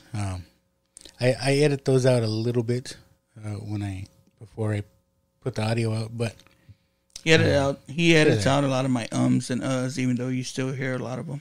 Me too. So I still do that too. Been doing it for a little while, and I still do that. But again, another classic movie from the Watchbox, bro. Yes. You know? What are we gonna do next week? Well, Are we gonna jump into that already? Yeah. Being that it's football season, you know, you and I had the ideas like it's football season. Let's get a football movie in there. Are you gonna pick one right now? Well, I'd say. I mean, we do got a lot of reaction. Be surprised next year. No. I want to. Let's I guess let it be a surprise for them. Okay. But we've gotten a lot of reaction. So for the people that have been on our Facebook, you know, saying you want this, you want that, or you know, people have been giving us their top 5 or their top 1 or something like that. I was gonna try to calculate all the votes that we get or the mentions. I said we could have done a poll, but I like when it comes out naturally. Yeah, and I wanted people to give me your top 5, man. Let me see what you say. And we got a lot of, you know, Remember the Titans. You know, one was on there when you were showing me what you're gonna post. When the ones I mentioned, Necessary Roughness, that got a lot of heat, even though it wasn't. Even though it wasn't in my your pictures. Yeah. I mean, that one's great too. You know, Scott Bakula. Again, I know you have your Sinbad fascination, so you want to get that in. You know, the program's getting a lot of love. Yes. Of course, Rudy, and I mean, we're only gonna watch Rudy if you want to watch me fucking cry like a little bitch. You know, Varsity Blues is in there. You know, we covered a little bit of that before. Little Giants. So, you know, it's all the classic fucking movies in there. The one that I'm kind of rooting for a little bit is the 80s classic, and I hate to go back to the 80s, but Wildcats. Oh, yes. It's the sport of kings. Better than diamond rings. That's one of my favorite quote-unquote football movies, even though it's not about football, really. I mean, there's football in it. It's about, Frank, give it the kids, turkey. I love that movie. So, if you want to do that one, I'm cool with that. If you want to stick with 80s. I don't know. Have we been delving too much? We'll leave it a surprise. I want more reactions from the watchers. We want more. We want more from y'all. So I may keep pushing that in another post. Yeah. But I'd totally be down for Wildcats, though. Yeah. I love that movie. I mean, you know, Goldie Hawn, Woody Harrelson, Wesley Snipes. Yep. Can't go wrong. I mean, these are young, you know, young Wesley. Totally be down. What else can we say about Porky's? I'm more than sure we may revisit part 2 and 3 one day. I want to now. Yeah. Because, again, We watched part 1. It's not bad. Like, there's nothing. It's good. It's a good movie. Yeah, like I already said, it's like I remember it for the dirty stuff. Yeah. But rewatching it, you find out there's other stuff going on. It's like I want to stay in that universe. Do you know what I mean? Do you think like the dirty stuff hurts it from being fucking mentioned amongst the like classics in the 80s? I think it is a classic, but I don't know what I'm trying to say. Like, it's not what I'm saying, it's not, you know, when you think about the 80s movies, you think about like Pretty in Pink, you know, Breakfast Club, Weird Science, Ferris Bueller, you know, those type of movies. This movie's never really mentioned with them. That's what I mean. I think people recognize it as a classic, as you know, classic 80s movie. And I think it is up there. It's just, it gets labeled with that raunchy label, and you know. But it's like, I think it is appreciated, but people just don't like to bring it up. Yeah, because right away when you bring up Porky's, because the first thing you think about is the shower scene, the nudity. Yeah, it's on the freaking poster. Yeah. I mean, again, it's sex sells. Yeah, you know what I mean. So, but like I said, I think it's. People do recognize it. They just don't talk about it. Yeah. I think it because everybody knows this movie. Yeah. No, and, you know, I hope, you know, people listen to our show and they go back and fucking revisit it. You know, don't do it with the kids, but go back and revisit it. And, you know, again, there's parts in it where there's no laughs. It gets pretty deep. Yeah. So. One thing I just want to mention too, we were supposed to have a guest on. Things happen, but you know, whatever. But this guest really wants to go in on the football episode. He's a big sports guy. So when we do, I guess we're gonna do it next week. We're gonna try to get this guest on, so that should be fun. Oh yeah, because this dude, I don't want to say who it is. But this dude is a character. Yeah, I heard him on your RLU pod, and yeah. Yeah. Yeah. We'll just leave it at that. But because I don't want to say nothing, because if something happens again, he doesn't come on and whatever. But that should be a fun show. Yeah, we are looking for guests. You know. And I'd like to start doing it. Like, talk to us. And I really like if we pull one of your suggestions out of the watch box and you want to join in. Mm-hmm. I think that's a cool thing to do too. Yeah, don't fucking suggest it if you're not willing to come on. Goddammit. Yeah, don't throw out some outlandish stuff. It's if you're not serious. They're gonna call you out. Like, hey. You picked this movie. Yeah, hey, I'm gonna get the fucking Human Centipede guy. You're coming on with us when we do this episode, goddammit. Because I ain't sitting doing this shit by myself. It's like, we're gonna watch it if you suggest it, but it's like, yeah, we may be thinking some stuff about you based on your picks. Yeah, it's like, hey, I don't want to be in the room alone by myself with them. All right, so football coming up. I'm a Bears fan, and you're obviously a Cowboys fan. Well, you know, we're not all perfect, Lucky. Okay. Let's. You want to make a gentleman's bet on just? Let's just say. Do the Bears and Cowboys play this year? I think they do. I don't know. I gotta look at the schedule. You want to do a gentleman's bet here while we're recording? Let's just say best record. Who's gonna have the better record? Oh, the Cowboys. How much you want to put on it? $20. I would say $20, but I want to do something. Are we gonna do like a dare? Do I gotta wear a cowboy shirt? No, yeah, something like that. You gotta buy like a Troy Aikman fucking figure or something. Oh shit. Okay. Yeah. Do that. How about that? I'll get a Jim McMahon fucking headband. I got Walter Payton and Urlacher up there. If the Bears have a better season, you got to get wear a Bears t-shirt, something, and then take a picture with one of those figures.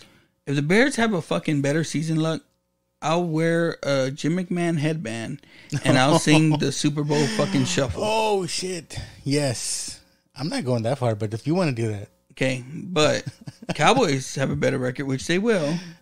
You got to sing. What is it that Tom Landry used to say? He used to sing the Willie Nelson song. Oh, Mama, don't let your babies grow up to be, and then he say like fucking Redskins. I'll do something like that. I'll do a TikTok. All right. It's on, brother. All right. So it's on like Donkey Kong. Now, maybe we throw another part into it, but we can get to it later. But at the end of the season, my son's team plays your kid's school's team. Yeah. So I don't have nobody playing football. But yeah. My daughter will be there on the dance team. Presumably, we will have maybe a small live pod. From opposite sides of the field? No. Oh, that's what I'm saying. I got fucking season tickets, so I got 4 tickets sectioned off for me. Oh, me too. Oh, but we're playing at your home. Yeah, you're playing at our home, so y'all can come over. All right. I mean, if y'all want to sit on the enemy side, I mean, maybe we'll find some fucking neutral ground. My wife will probably like that because then my daughter's on the dance team. They be play towards the. Yeah, they'll be facing you guys. So the offer's there, brother. All right. You heard it here. It's recorded. So bet's on. Yeah. So I'll tell my mom and my brother, y'all gotta buy your own tickets that game. All right. That was Porky's, everybody. Hope you all enjoyed it. Yeah, because we fucking did. Like, I don't know if it's just been like lately. It's maybe we're getting into more of a groove or something like that. But man, like it's coming a little easier. Maybe it's coming a little bit easier, but like I think we're getting more comfortable with each other. I'm maybe speaking for myself, but I hear people talking about it as well. It's like, hey, you guys are kind of funny, and I'm like, oh. Yeah, because I think people think we've known each other for a long time, but actually we've only known each other doing these. Doing the 13 weeks or whatever, right? Yeah. We're still trying to get out and do something together, but. Yeah, but I mean, and that's why I give all the credit to Chuck and Adam because, like, I became a fan of that pod, and through that pod, we started talking and doing our show. So, and it's pretty awesome to be born out of another pod. But this is the section where our part of the show where we blow just another Friday night. Yeah, we got to put it in there somewhere. Every show this is the sectioned off to blow. Just another Friday night. But I mean, the thing about it, like I said, man, it's born out of that show. So, I guess we can be forever grateful for them. And I like it because this takes the place of my show, which I haven't done one of those in a long time. Oh, the Dork Dad podcast. I'll try to squeeze them in here and there, but hey, this is the number one dedicated show right now. Yeah, we're both Dork Dads, so I mean, and it's just an extension. And really, if we do another one, it's just going to be. I'm going to have Joe on. And we're just going to sit here and talk, and it'll just be an episode of Now Watch This where we don't watch anything. Yeah. We're going to be talking to somebody else. And that's going to be good too, shit. Yeah. Yeah, we should start fucking interviewing people. Oh, you know what? Cheap plug here before we go. Mm. So, went to see Javier over at Atomic Toys and More. I picked up a comic from him that he had graded for me. But last year, because of COVID, we did this whole toy drive thing at his store. Mm-hmm. So we want to do something again this year, but I want to just have a bigger thing. So be on the lookout for that. I'm thinking early November. We're going to have something at Atomic Toys and More. Toys for Tots Toy Drive. I've already talked to Javier. He's down to do it again. Mm-hmm. So yeah, be on the lookout for that. Maybe we'll be live there. Maybe. Yeah. I mean, we can cut some stuff there. Yeah. But I want to do something like, I don't know, if like a maybe like a kid's cosplay contest or an adult cosplay contest. I don't know, but I want to do something, some kind of event, do some kind of giveaway for the people. I mean, not only to bring attention to Atomic Toys and More, brings people to the store, but I want people to be there to donate for a good cause, Toys for Tots. Yeah, man. No, I'm totally down for that, man. Like I said, growing up, there was times that we relied on stuff like that. So when my wife and I first started dating, I want to say it was early on. Is we were part of this program at school where we got to go out and rap for Elf Louise. All right, that was it was badass, bro. It feels good to do stuff like that. I'd love to do it, and I'd love to get my my kids involved too if we could. Oh yeah, yeah. Like I said, if you guys have suggestions for us, like some kind of an event or things to do to draw people in, let us know. I'm gonna talk to some artist people that I know. Maybe they can set up there to show off their stuff and just bring people in too. So, yeah, be on the lookout for that. But that's our show for this week. And remember to keep watching, keep listening. This is crazy. This is crazy. This is crazy. Hey, life's a risk, carnal. Tell me something, my friend. You ever dance with the devil in the pale moonlight? I do a great impression of a hot dog. Billy likes to drink soda. So am I to understand that you men completed your training on your own? That's the fact, Jack! Come on, seriously, who is that? I only came here to do two things, man. Kick some ass and drink some beer. Looks like we're almost out of beer.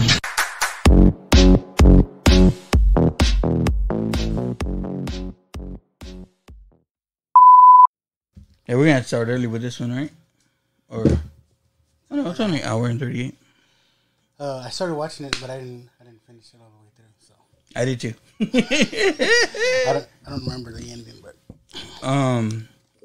that was the thing. Did I see the ending? No, I saw until they got up to Porky's and he whips their ass and everything like that. But I mean, I've seen it. I want to say fairly I've recently. seen it a lot back in the day, but I don't remember it until I was watching it and I was like, oh yeah. Well, it's funny because we had just talked about it a little bit at our. I know, and actually that same episode, I think you brought it up, and then the Zapped episode. Yeah, and then you brought it up. Friday, Chuck was like a little sad that my Suicide Squad didn't get released. I said, dude, it's a special episode. We're gonna put it on the Patreon. I'll put it out. You know what I could do? I could how I put stuff at the end of the episode. Right? Maybe I'll put little snippets here and there of what we could get. The end of episode. But yeah, what my wife told me last time, she's like that the first time Chuck came on, that he kind of she goes, Chuck needs to remember it was y'all's show. He took over the show. Oh, he likes to talk. Chuck. Yeah, that's why I like having a monk, so I don't have to talk. Your show. It's like, yeah, go ahead, Chuck. But yeah, because it kind of felt like me and him were just going back and forth, just waiting for the other one. And I'm like, I was cool with it. And I like cautiously or consciously, I mean, like want to step back and be like, get in on this, look, God damn it. Don't leave me by myself. Just the mic here. It's pretty much dead. I forgot to charge it. So, okay, who? It was Alex Vasquez, right? No, it was Chuck. Oh yeah, Chuck. Okay, Alex was the one that wanted to get on with us. Ray wanted to get on. Oh, Ray. He's a big sports nut. Mm-hmm. Especially Chicago teams, the White Sox and Bears. I think that's why we click as Bears fan. Oh yeah, I mean all two of y'all. I saw, I mess around on TikTok. I saw this video. I said, would you be gay for 1 hour? Was it 1 hour or 1 day? I think it was an hour. I said, would you be gay for an hour for $1 million? And the dude was like, shoot, yeah, I could be a Cowboys fan. like that. Like I wanted to watch the rest of them too, but like I didn't get a chance to. The wrestling yesterday? No, the rest of the. The rest of the Porkies. Yeah. Yeah. Porky's 2 and then Porky's Revenge. So I don't remember those. Yeah, what Porky's 2 the next day. I think they get into it with the clan, and then watching this, I forgot how racist it is. Dude, well, that was the thing. That's what I brought up last time. I was like, oh shit. Yeah, this movie wouldn't fly nowadays. I don't know, man. Or well, of course it wouldn't. But the thing about it was too is like they. I guess we'll get into it during the movie, but they try to make a what you call it out of the because it's supposed to be California. Oh no, Florida. It's Florida. I thought it was California because the name of the high school is what? It's like Angel Beach. Was it Angel Beach? Yeah, Angel Beach. I thought it was California, but it's Florida. It's Florida, right? Yeah. Well, Florida down south, they don't play. Right. This should be fun. We're back in the 80s. Dude, you're going to have to frost that window for this movie we're going to fucking see. Because, good Lord. I've always wanted to, but I just haven't got around to it. It'd be like, in Japan, they have these public restrooms where it's clear and see-through on the outside. And when you get inside of it and you close the door, when you lock it, I guess the panes become like white or something where you can't see through. Oh yeah, I've seen that. Gotta adjust the mic because, we're on the couch now and I'm not at the desk. The last episode, I think my volume was a little lower than yours because my mic was a little farther away. Or I don't talk that loud anyway, so. Put your volume a little lower than mine.